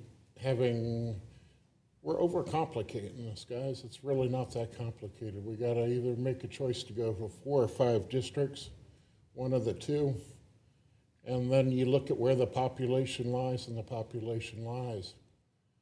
where the population's going to be in another 5 years, or another 10 years. Said in 2031, I guess someone else gets to redistrict this, and let's worry about that at this time. When I did my map, I looked at it, and I mean, average count was about 5,400 per each if you divide it into 5 people. So one group may end up with 7,500 at a certain point. I don't know that necessarily it matters where you live in town. To me, it's what activities you do in town. You know, the race side, I hate having race brought up, one, but it was brought up, and I mean, 50% of our town is Hispanic, so I mean, I echo Bonnie's comment earlier that the districts are going to fall pretty close to that now. Some will have a heavier population, some will have a lighter. I am actually against a strong mayor or a citywide mayor proposition, in that to me, I want to keep all 5 council members being equal, each representing their portion of their population. But you know, if we're concerned about biases, we could look at, okay, well, where does their funds get raised for the city council? You know, where are their businesses located within the city? If we want to look at biases, we could look at biases continuous. Where's most of their family live in the city? You know, who's the most vocal that gets up in front of the city council every week or every month and says, hey, I want my park. I want my park, the squeaky wheel person. Again, I'm a fan of 5. I did turn in a map. I did turn it in late, but to me, it's really relatively simple, and I think we're really overcomplicating it. Just decide whether you guys want to go with 4 or 5. Then really, when you look at it, it's just a matter of clicking boxes on the map that's provided online, going, okay, where do we get the equal population within the parameters that have to be continuous? I didn't take into consideration walking, to be honest with you. To me, I just kind of looked at it and said, okay, you're up on the north side. All the north goes to the north. All the south goes to the south. To me, 99 is going to divide that whole town. So you're going to have half of them on one side of it and half of them on the other side of it anyway. And I don't know how many people are walking across 99. Thank you. Thank you, Mr. Brossman. Ken Lee. Mr. Lee?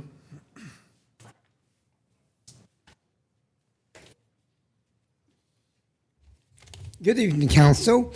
I like Mayor Farmer's idea to map across the freeway. That way, it's catering to age groups. Thereby, you can balance the long-time resident with the old-time resident, because that way, you know, it's a fairer way to gauge what's going on to the city instead of having one group be in charge. This way, it would, if you go across the freeway, it would bring in minorities with other nationalities across the freeway, making it more fairer. That way, it gives the city a true mixed vision. Instead of the seniors versus the young families, because you have seniors mostly on the west side, and you know, you have a lot of the new folks on the other side. That could create one-sided voting, a clique going on between, you know, the citizens on that side, and they will vote benefiting themselves. We don't want to pit one age group against another in a different area. And how and when is the wanted overpass going to be figured into this? Is it going to be for 2030? When the new apartments get built on the east side of 99 Freeway between B and C, what is that population count? And is it going to be, and how many buildings are going to go up? Thank you. Phyllis. Thank you, Mr. Lee. Ms. Johnson.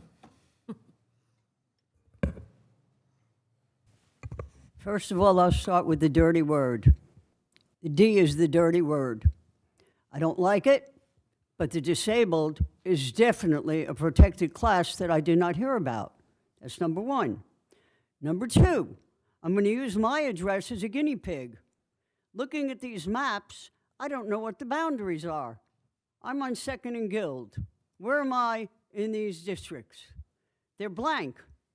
I want to know what the boundaries are as to what we're working with, and these maps are not showing that. They're just showing a number. That would be very helpful if we're making any decisions. And most of all, it sounds great. Thank you. Thank you, Ms. Johnson. Any further comment? Mark, if you want to, can you just come up, or does he need to spell out a speaker card? Oh, go ahead. Sorry, I didn't know there was someone else.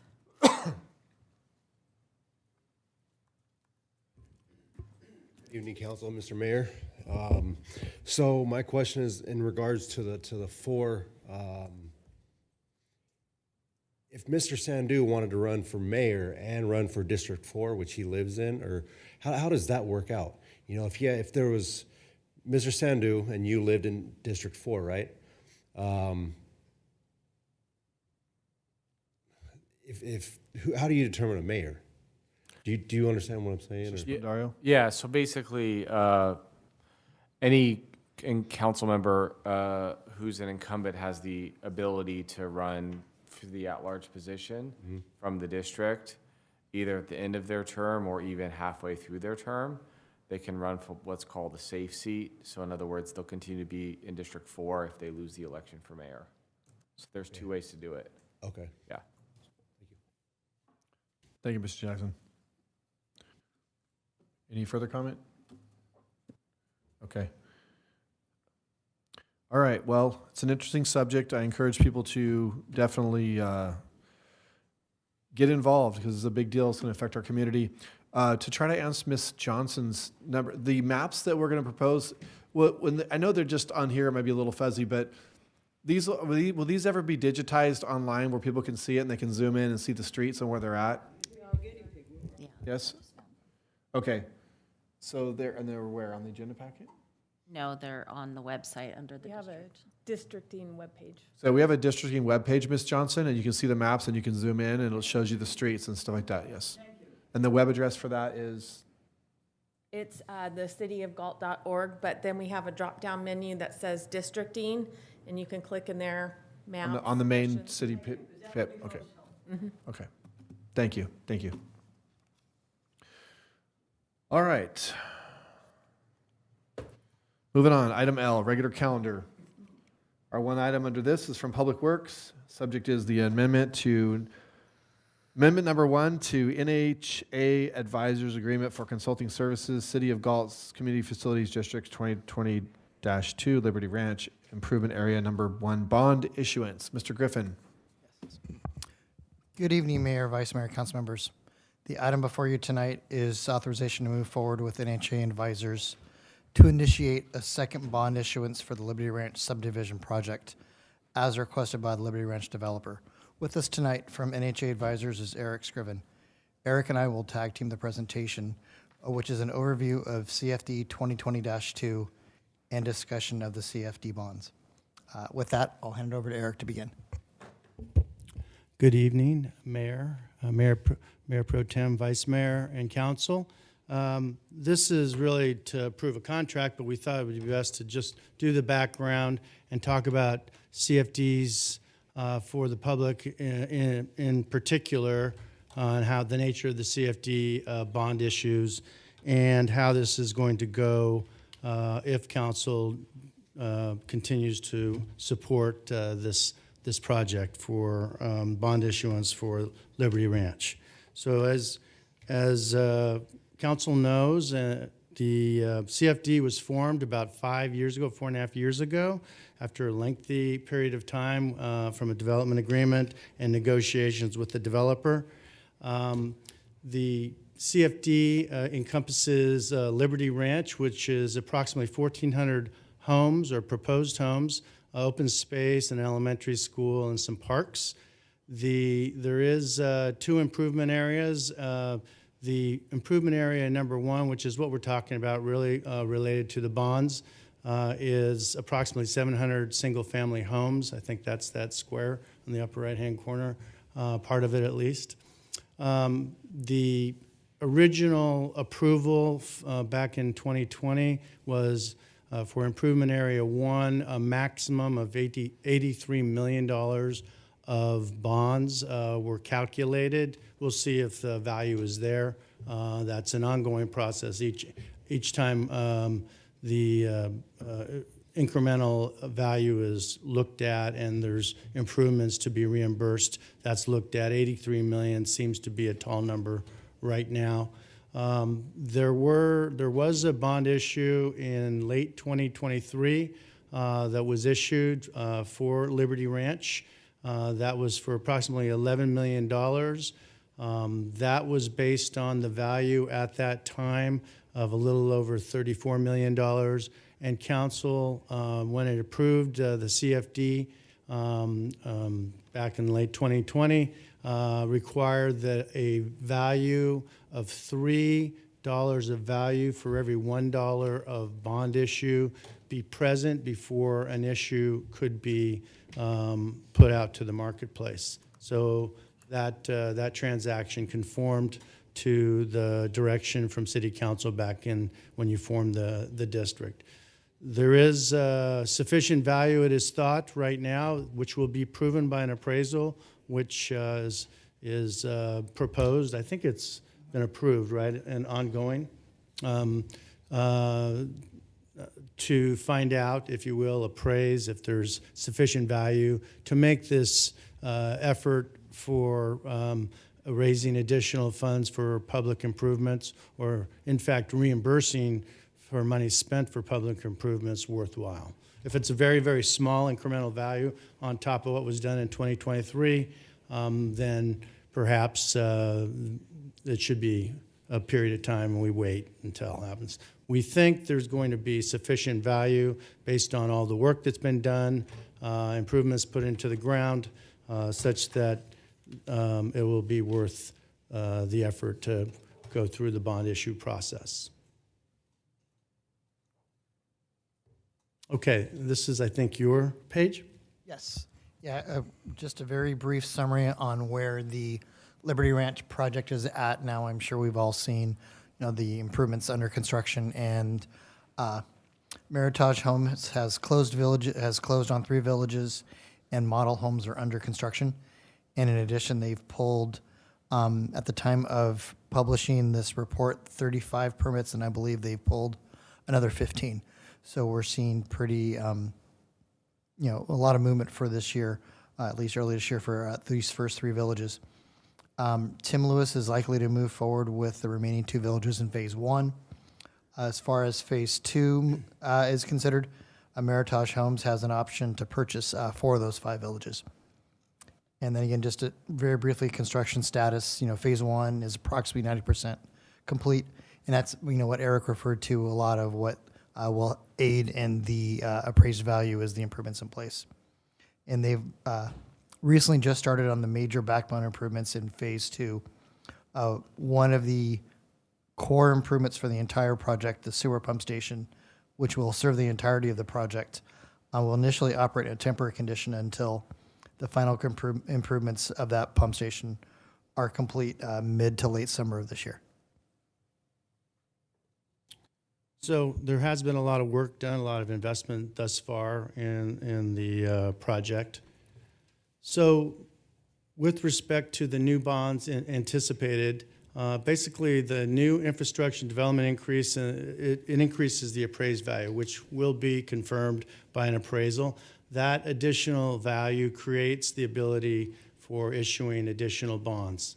Consistent with the goals and policies that were issued, as I discussed before, there must be $3 of value for every $1 of bond that's issued. At the issuance, as I mentioned, there was about $34 million of appraised value, and it was an $11 million transaction that was issued in late 2023. There's estimate that there's going to be significant value, and that 3-to-1 value would be adhered to as well.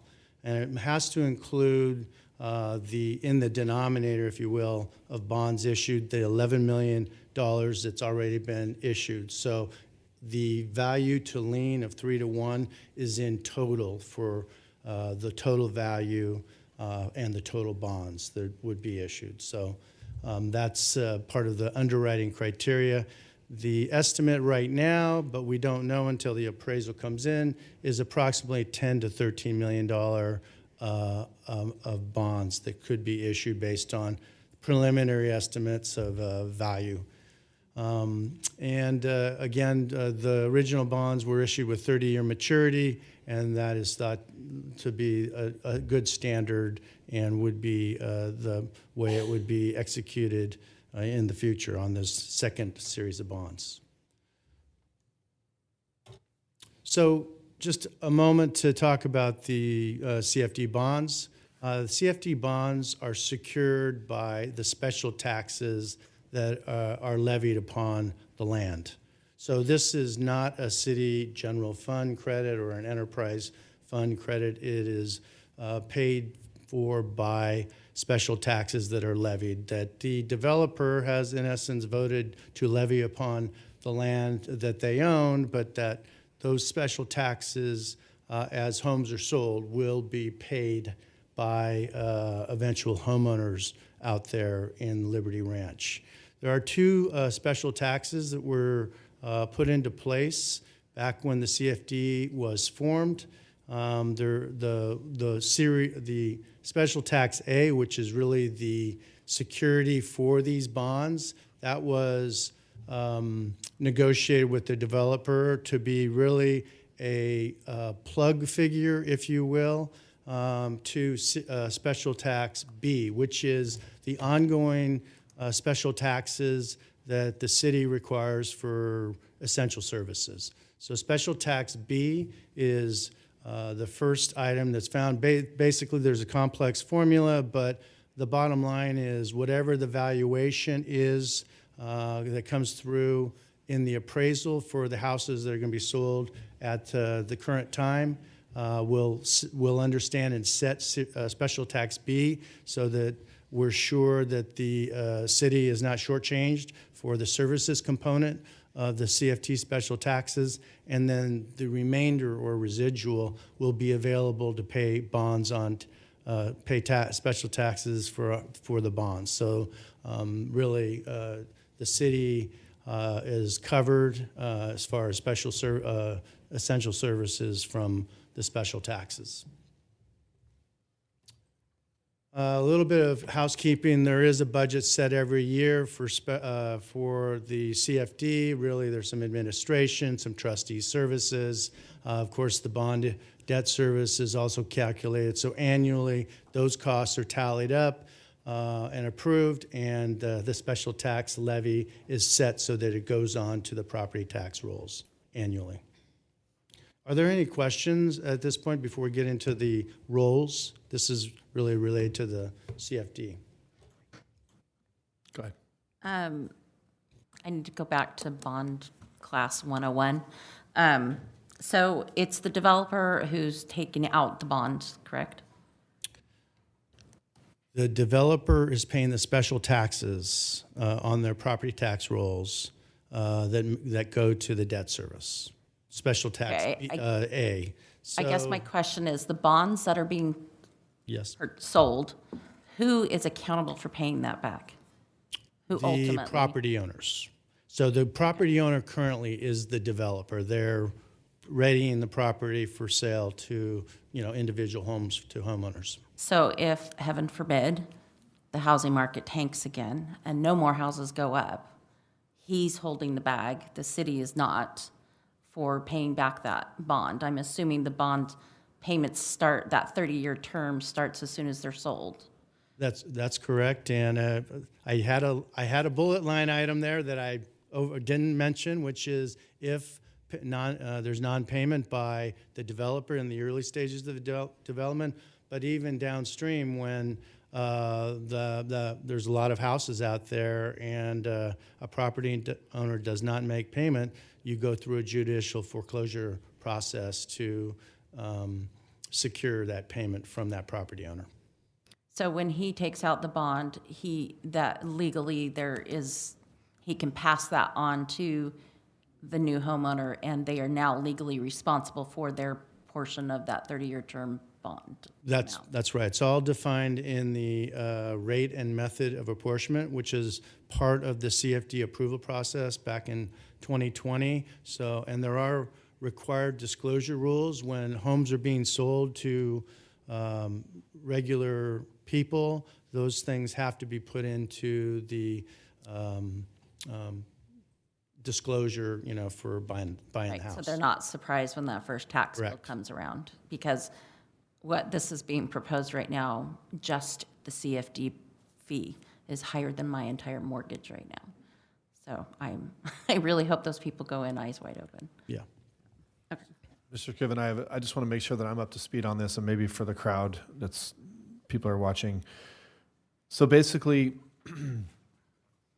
we approved a bond last year in 23, which we were legally obligated to approve for you guys based on the original development contract. I think it was from 2016, not really important. But anyways, so we basically had to grant you that. We really didn't have a say in that. You were entitled to that.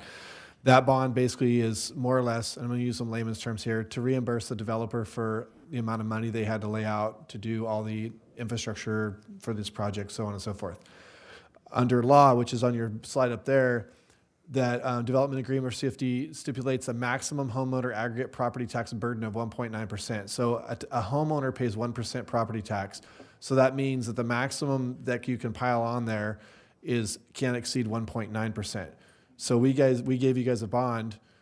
We approved a bond last year that gave you that basically essentially that 0.9%.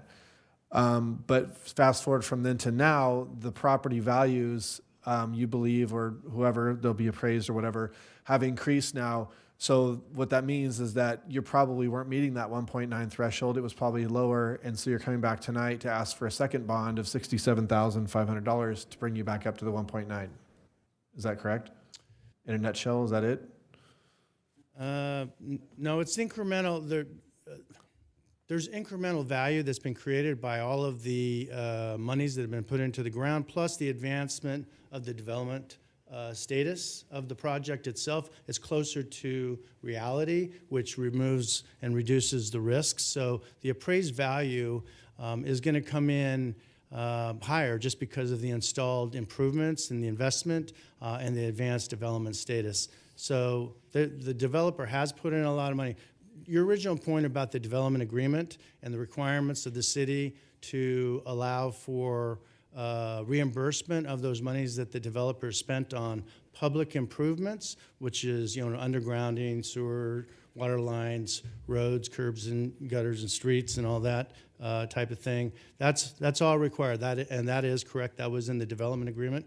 But with respect to that 0.9% that they are using as security, really only a portion of the 0.9%, because a portion of that 0.9% is actually for the essential services to service the community once Right. there's So folks that live there. But So our CFDs for fire and police and all those services are also in that 1.9 total. That this you're allowed is to a have. separate CFD. At the same time, we did put in place the citywide CFD that you're annexing different developments into. This is not part of that citywide CFD. It's its own CFD, but that special tax B is akin to the services CFD that you require folks to come on into every time you approve a development. So just to clarify, the CFD fees are in addition to the 1.9? No.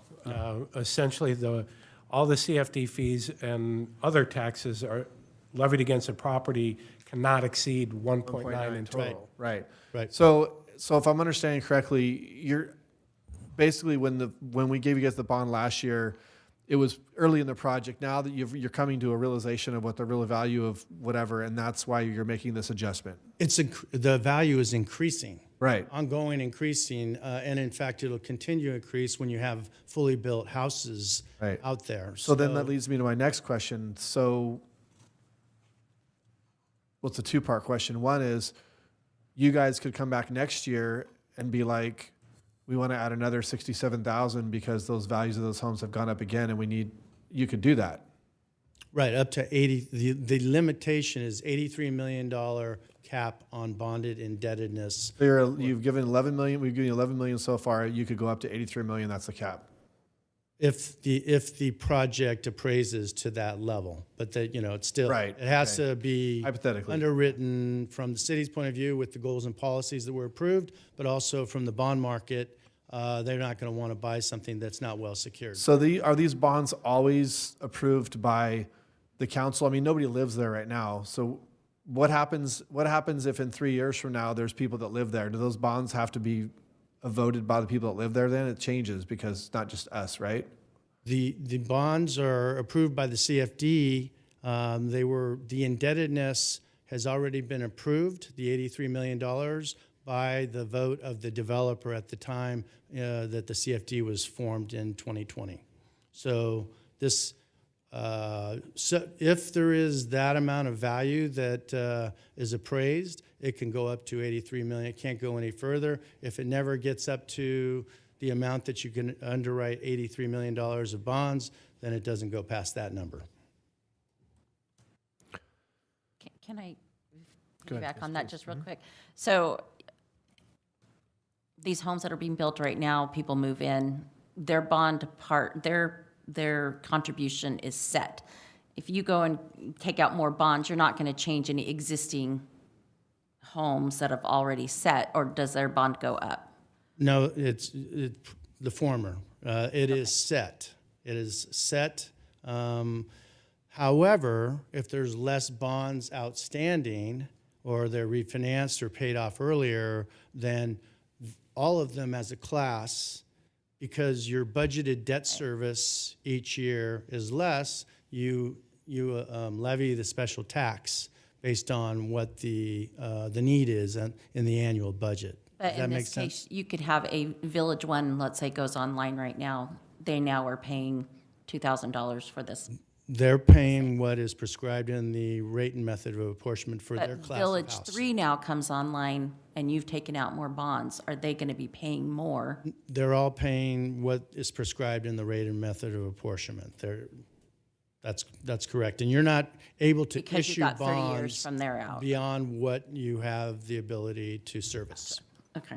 But if So there are two constraints here, really. The appraised value overall, and you have to be within 3 to 1 value to lien. And then the other one is the amount of special taxes that you're receiving, and is that sufficient to carry the debt service? So I was thinking the same thing as Mr. Rodriguez. I'm just trying to understand. So if phase 1 comes online, then phase 2 comes online, and then let's say you guys come back a couple more times because you haven't, the appraised value the value of the project goes up. You guys are not at the 83 million threshold. You guys can come back and ask for another. So hypothetically, if you get through the phases, you could have phases that are deeper into the project or come later that are actually going to be paying more because their properties are actually worth more. No, Right? there is a cap in the rate and method of apportionment where that's all prescribed. That was all approved back in late 2020, what the rate and method of apportionment per class of single-family home, which you can't do it on property value. You have to do it on sides of a house, eventually the house, to conform with Prop 13 and all that. So Okay. that's why it's called a special tax. Yeah. So I was just doing some quick math. So hypothetically, if you have a house in Liberty Ranch that goes on sale, let's say it's 500,000, just for simple numbers. You have 500,000, young couple comes in, buys the house 500,000, they put 10% down, so 50 grand. So their mortgage is going to be on 450,000. You got 1% property tax, which is going to be $5,000. So that's basically going to be about 400 and change a month for property tax. And then you have the 0.9 for the CFDs and the special taxes that you guys are talking about, all this stuff, which makes up the other 0.9%. So that's going to be another $400.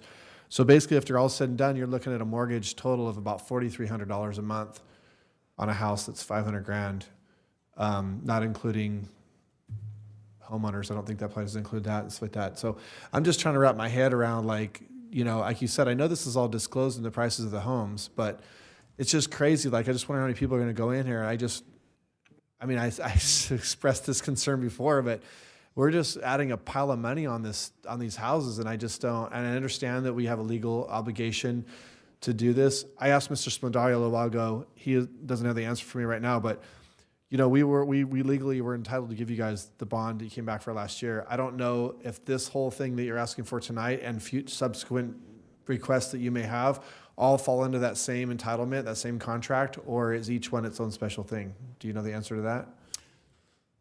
I hate to play lawyer, so I defer on that, but I know there was a contract between the city and this was an important financial part of what they agreed to. You don't have an answer probably either, right, on the moment? No, but the only thing that comes to mind for me is the 1.9 cap that we had put in the development agreement to allow the developer to move forward with. So if we do not accommodate that, I don't know what type of risk there is for us with the developer. I would like to make one other comment on that in general. I will tell you, it does seem a real high burden for property owners to take in, but it's not an uncommon thing in development these days. I mean, you could go to every growing city in the valley, and they all have some form of this going in some manner. Some might be a little bit less. The state actually allows you to go up to 2%, so capping at 1.9% seems, you know, a little bit of a benefit. But there are cities that actually go up to the 2%. Yeah, and you've explained it to me before, and I get it that, you know, that this is commonplace. So I'm just making a point for people that are watching. I just wanted to make people understand that might be watching, that might be a future home buyer for Liberty Ranch. All right, sorry, sir. Go ahead, Mr. Kiven, you can continue. Okay, any more questions on the CFD or the bonds that are being proposed? I think the next item, really the next page, was the team, the finance team, because you're looking over our contract. So the city is, or the city acting as the community facilities district is the issuer of the bonds and is really the project manager. We're working very closely with Public Works, Finance, and the city manager's office to make sure that the project adheres to all the goals and everything that's in place. NHA is the municipal advisor. We are a fiduciary to the city. We have been with this project since 2018, I think, trying to negotiate the best terms for the city and the future homeowners, quite honestly, with respect to the CFD and those special taxes. So we're a project manager. We're there every step of the way on credit and legal review and making things appropriate for all the stakeholders. And then there's the lawyers, the Bond and Disclosure Council that puts the legal documents together, and the disclosure for investors.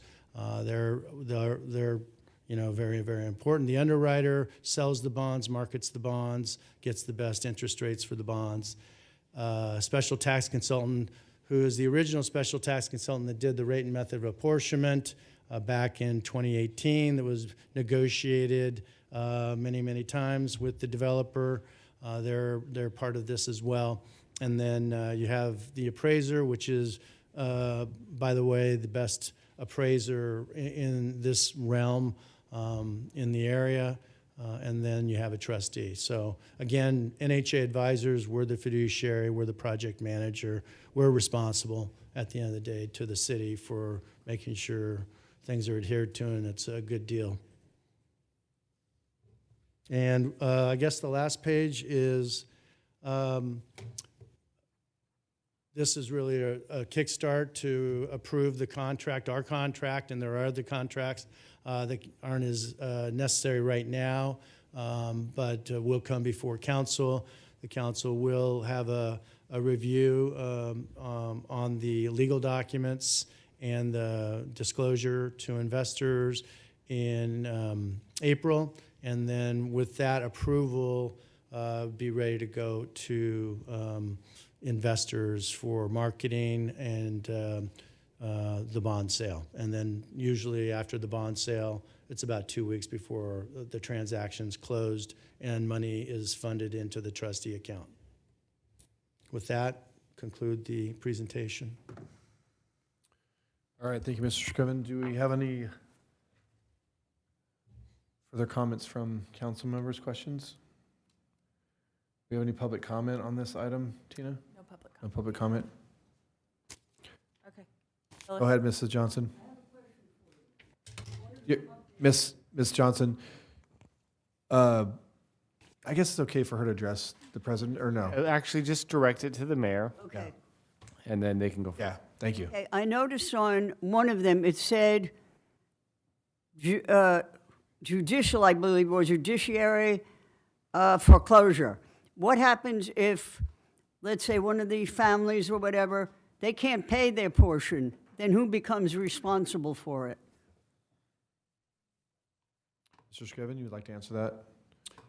It would go, the judicial foreclosure is not unlike regular foreclosure, where the, if you can't make the payment on the special tax, then it would go to a auction-like situation where they potentially could lose their rights to ownership to the property. And then That's who has the real security to, you know, so that the city is not responsible for these payments. It's strictly the value of the land and the house to induce them to make payment. Because we don't want to see the city could be responsible for it neither. Thank you. Thank you, Ms. Johnson. Any? Vice Mayor, no? Okay. So I guess without the answer to the question that I had earlier, I think it makes sense what you said, Chris. It's probably, that's the case because it would make the most sense. But all right, well, with that, I will be looking for a motion from the council to adopt a resolution authorizing the interim city manager to execute amendment number 1 to the agreement for consultant services with NHA Advisors for the Community Facility District 2020-2 Liberty Ranch Improvement Area Number 1 bond issuance in the amount of $67,500. Do I have a motion to approve this item? I'll move to approve. Moved by Councilwoman Rodriguez.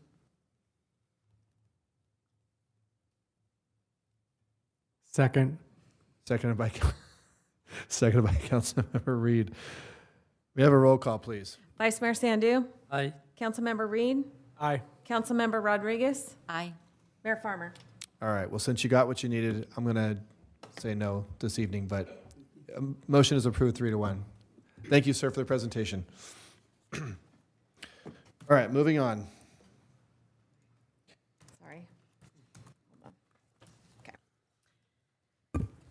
Okay, so this is for appointments to city council committees, commissions, and boards. It is review and receive direction from city council to consider appointments or reappointments to vacant positions on local committees, commissions, and boards. These are individual appointments, so I will be going around individually, and you can just state your appointment. The last two I'll go over will need a city council roll call vote. Ms. Hubert, I have a question, though, before you start. I know that we reopened the application process for some of the ones we got, and those, I know that some people have applied, but those aren't here tonight. Those So are not here come because later? this was the deadline of January 2nd. Okay, we so could anybody get- that applied after, those appointments would have to come at a later time? Correct. Okay. And would it be possible, I don't know if there's any special order to this. I was going to ask you today, I apologize, but I was wondering if we could start with the 4-year appointments first. So I guess the only person here would be Mr. Reed. Can he go first to his appointment? And then, or do you have a certain order you're going to I go? have a certain order. Okay, then go ahead. It doesn't matter. Like, don't mess You'll mess me up. I didn't know the order. I was like, is there an order? I was asked that today, so. All right, go ahead. Okay, so as noted, Councilmember Pratton is absent. He'll make his appointments February 4th, so I will just be going in order as noted. So I'm going to start with Beautification Committee. Council members Pratton, Reed, and Rodriguez each have an appointment. That's 3 vacancies, and we have 3 applications. Paige Lampson, Gail Weber, Amy Sandu. Councilmember Reed. I would like to nominate Gail Weber. Or appoint, that's appointment. Yes. And Councilmember Rodriguez. I will appoint Amy Sandu. Okay, moving on. So next we have Commission on Aging. Council members Pratt and Reed and Rodriguez each have an appointment. That's 3 vacancies, and we have 2 applications. Dennis Oz McCall and Joan Werblun. Councilmember Reed? I would like to appoint Mr. McCall. And Councilmember Rodriguez. I'll appoint Joan Werblin. Galt Youth Commission, council members Pratt and Reed and Rodriguez each have an appointment. Mayor Farmer has an appointment due to a vacancy, and Vice Mayor Sandu has an appointment due to a recent resignation. That leaves 5 vacancies, and we received 2 applications, Jessica Gerson and Sharon Felstad. Councilmember Reed? I would like to appoint Jessica Gerson. And Councilmember Rodriguez. I'll appoint Sharon, I'm not going to say her last name.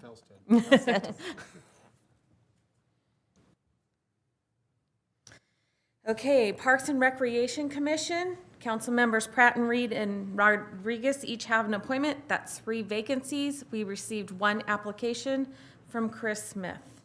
Councilmember Reed. I'll appoint Chris Smith. Okay. Okay, and so these are the open applications that have been posted again on the website. Planning Commission, council members Pratt and Reed and Rodriguez each have an appointment. Mayor Farmer has an appointment due to the reorganization. That leaves 4 vacancies. We did have 8 applications, but Todd DeVogue pulled his, leaves 7 applications. Keith Jones, Daniel K. Denier, Jeff Hood, Michaela Johnson, Jessica Selby, Mark Jackson, and Brian Gold. Councilmember Reed. I would like to appoint Michaela Johnson. Councilmember Rodriguez. I'd like to appoint Mark Jackson. And Mayor Farmer. I would like to appoint Daniel Denier. Okay. Public Safety Committee, council members Pratton, Reed, and Rodriguez each have an appointment. Mayor Farmer has an appointment due to the reorganization. That leaves 4 vacancies, and we have 4 applications. America Velasco, Chris Shamber, Jason Hubert, Jessica Selby. Councilmember Reed. I'd like to appoint Jessica Selby.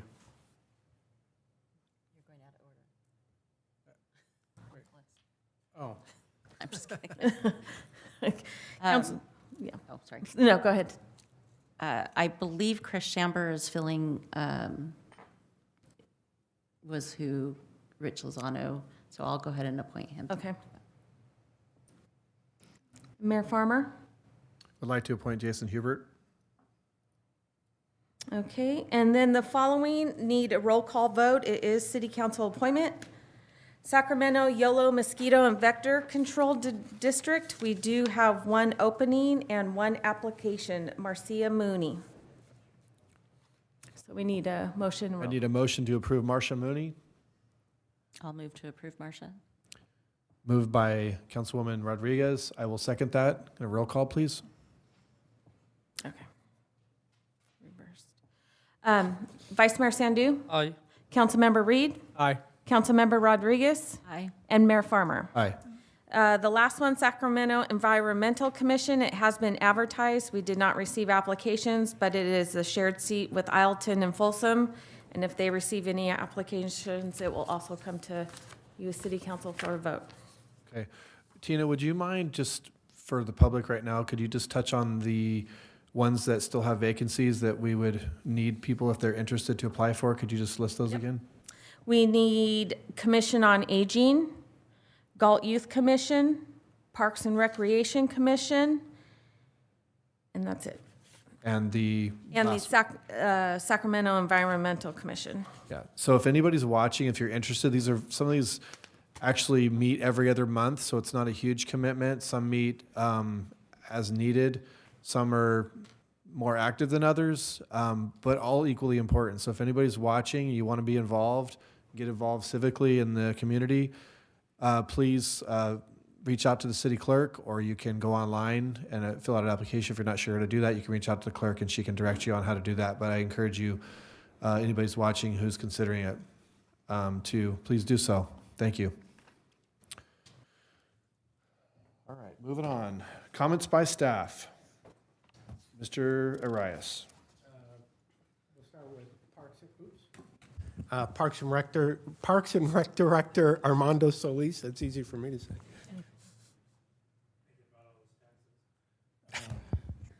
Good evening, Mayor and City Council. I just wanted to remind Council that the Winter Bird Festival will start workshops on Friday, January 31st. We have a couple of workshops on that Friday. We've moved back to McCaffrey Middle School. Our main day is Saturday, February 1st, where we'll have several tours and workshops and presentations at McCaffrey Middle School. And then Sunday, we will finish up with a couple of tours off-site away from the school district. All the information is on our website, and you can look everything up and sign up for tours there. Good evening, Mayor, members of council. Briefly, just wanted to touch on, I know the committees and commission vacancies. I spoke to Genesis, our community engagement analyst. She's back from maternity leave, and we recently talked about highlighting those individual committee and commission vacancies individually on social media, so we'll start pushing those out this week. I have a meeting with her tomorrow, so look out for those. Thank you, Amy. And that concludes staff comments for this evening. Oh, y'all don't get to say anything. No, especially. Rodney looked like he had something to say, but No, he maybe did not declare No, any. He did not declare any comments. I think there's an over-under. It's like the meeting goes past a certain time, then there's no staff comments. All right, well, moving on to comments by city council members, future agenda items. Mr. Vice Mayor. Thank you, Mr. Mayor. Very brief. Thank you for the staff doing a good report, hard work. Thank you for everyone. And especially thank you for all the public comment. Thank you for everyone who come to join this meeting. Thank you. And I also like to congratulate all the appointed member and commission committee and commission members tonight. And that's all, Mayor. Thank you. All right, thank you, sir. Councilmember Reed. So I have a few of them. We'll start off with, I wanted to make sure that everybody, that my thoughts and prayers go out to everyone that was affected by the fires in Southern California. And I wanted to piggyback that on saying thank you to our Consumnes Fire District, who has sent several personnel down there. I talked to the fire chief the other day, and they have 5 personnel that are still down there right now trying to help as much as they can. So thank you guys for doing that. I also wanted to bring up the Commission on Aging and the Valhalla Club got together over the holidays and distributed 350 gift bags to our seniors located at several different facilities throughout the city. So thank you to them for that. And then there is an event coming up the first part of February. It's called Night to Shine. It's being put on by one of our local churches in coordination with the Tim Tebow Foundation. That gives the ability to some people that may not have had the experience of attending their proms in the past, and they're the developmentally disabled type individuals that have that ability now. In the past, it's been in the city of Lodi, and they've outgrown the Hutchins Street Square location, so Galt High has offered to have it there. And they've increased it from 150 special guests to now 200. So if anybody out there is looking to still volunteer, they're still looking for volunteers for that, and that's gonna be the first part of February. If you have any questions, I'm more than happy to get you any of the information. And then the last thing is a future agenda item. while I was talking to the fire chief about the deployments to Southern California, he had mentioned that they're doing a presentation for the City of Elk Grove City Council the first part of February, giving an overview of the Elk Grove section of consumed this fire, and they thought that it might be advantageous for us to get the same presentation, but tailored to just Galt specific. And this is like a catastrophe type. So the way that he explained it is an overview of the system for Galt, including fire hydrants and the stations and all of those. So just a brief overview of Consumnes Fire District in Galt. So that's my future agenda item. And that was for February 18th because they're doing it the week before in Elk Grove. Do we know, would there be room on the agenda for a presentation that week, or is it too early to say? I would be in favor of that if we have room. Can we usually gather tomorrow and go over what's on the agenda. Can we let you know? Okay, is there a consensus to do that? If we can fit it, when we can do it. And if that date doesn't work, maybe, we could let us know. But Okay. if you can just send the council an email and let us know. All right, thank you. That's all I have. All right, thank you, Mr. Reed. Ms. Rodriguez? So I'm going to start with some happy kudos. I'm just excited to see, obviously, the slide and the skate park move forward, and I really do want to commend Public Works and Parks and Rec for working hard on those things, because that's been begged for years. So thank you to all staff who touched that, and thank you to staff for all of the staff reports. I am a little disappointed in some of the public comments that we received coming about the Galt place. I have sat in this room for the last 10 years and listened to these people complain, and it fall on deaf ears. And I know, or I hear whether they're excuses or reasons that the city can't get involved. That disappoints me. And I'm going to say 2 words, and then I don't think that the city would have or anybody will have an excuse to not go in and try to figure out something for these vulnerable citizens, and that is Royal Delta. The city figured out a way to go and take over the flop house and everything that was happening up there to protect the city at large, to protect the people that were trying to live there legitimately. I don't know what the call situation is out to Galt Place.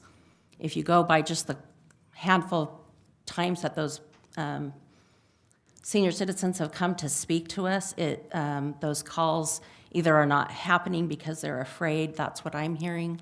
But for goodness sakes, 2 fires have been set recently.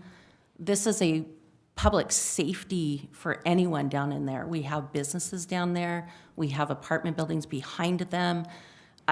Something needs to be done. And I think the city, I would like to ask fellow council members to join with me and ask staff to come up with some creative ways, whether we need to sit down and re-talk to this owner or if we need to do what we did to Royal Delta. And maybe he needs to be reminded of what the city did with Royal Delta. We have vulnerable people sitting there who have been begging for almost a decade for someone to listen. People have died up there and no one knew for a couple of days. People are afraid to come out of their homes, out of their apartments. It's my understanding, and this frustrated me when I learned this just recently.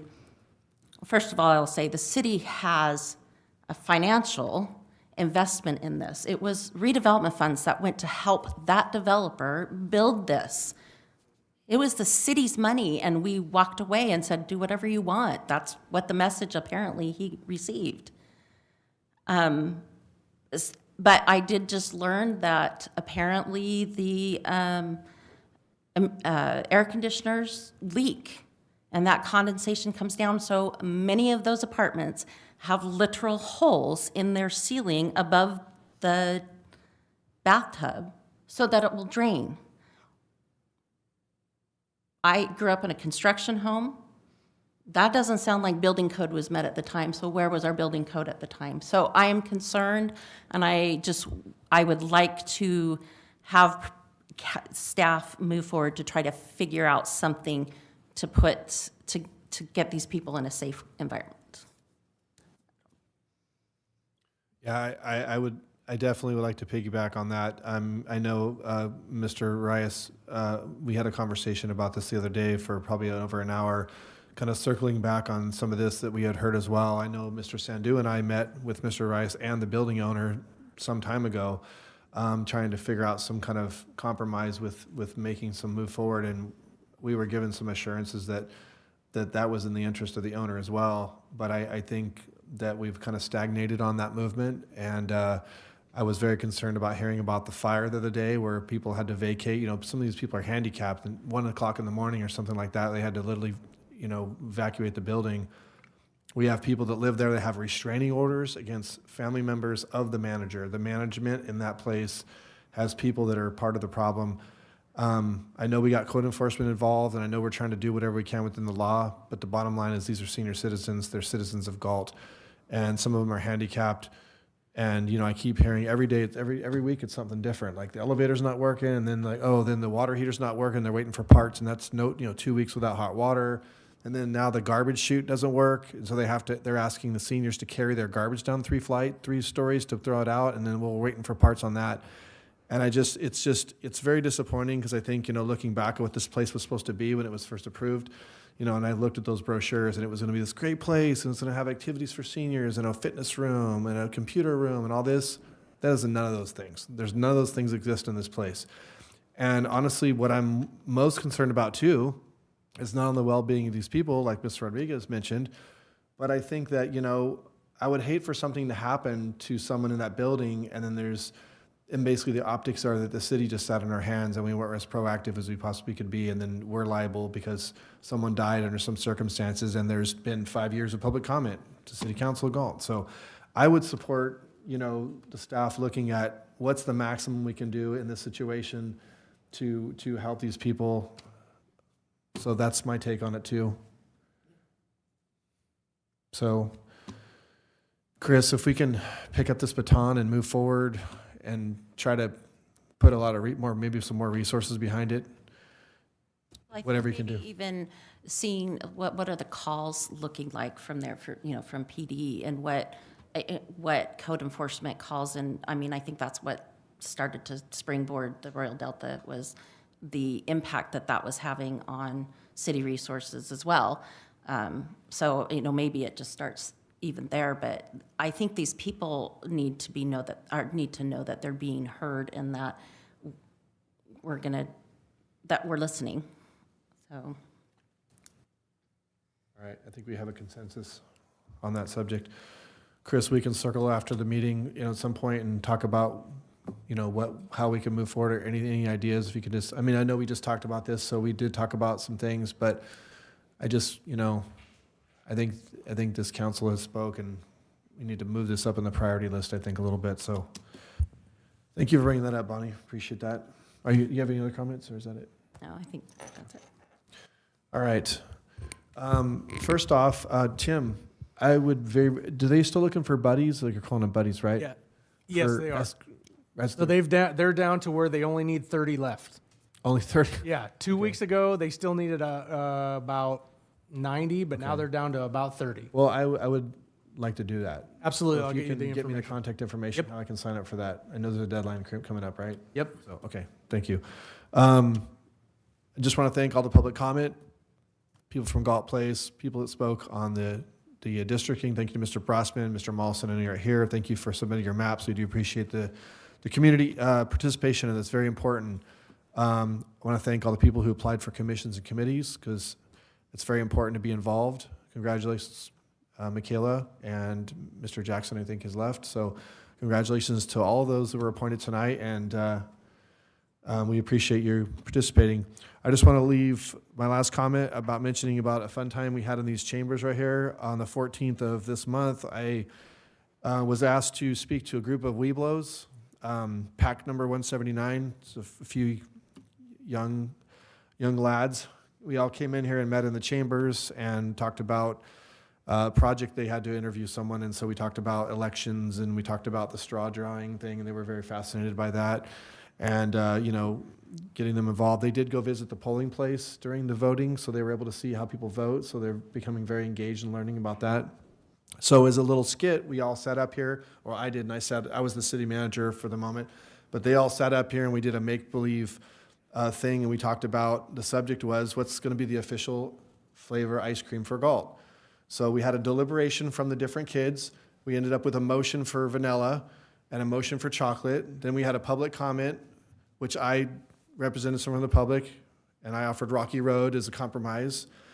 They didn't like that. They said, oh, we don't really care what the public thinks. We were stuck with ideas, which I thought was hilarious. And after it was all said and done, the vanilla failed and the chocolate prevailed in a 3-2 vote. So the unofficial flavor of chocolate or ice cream for Galt is chocolate. So just so you know, as per Weeblo Pack 179. So it was a fun exercise. I had fun. So anyways, with that, I want to let everybody know that thank you for coming this evening, and we were going to adjourn the meeting at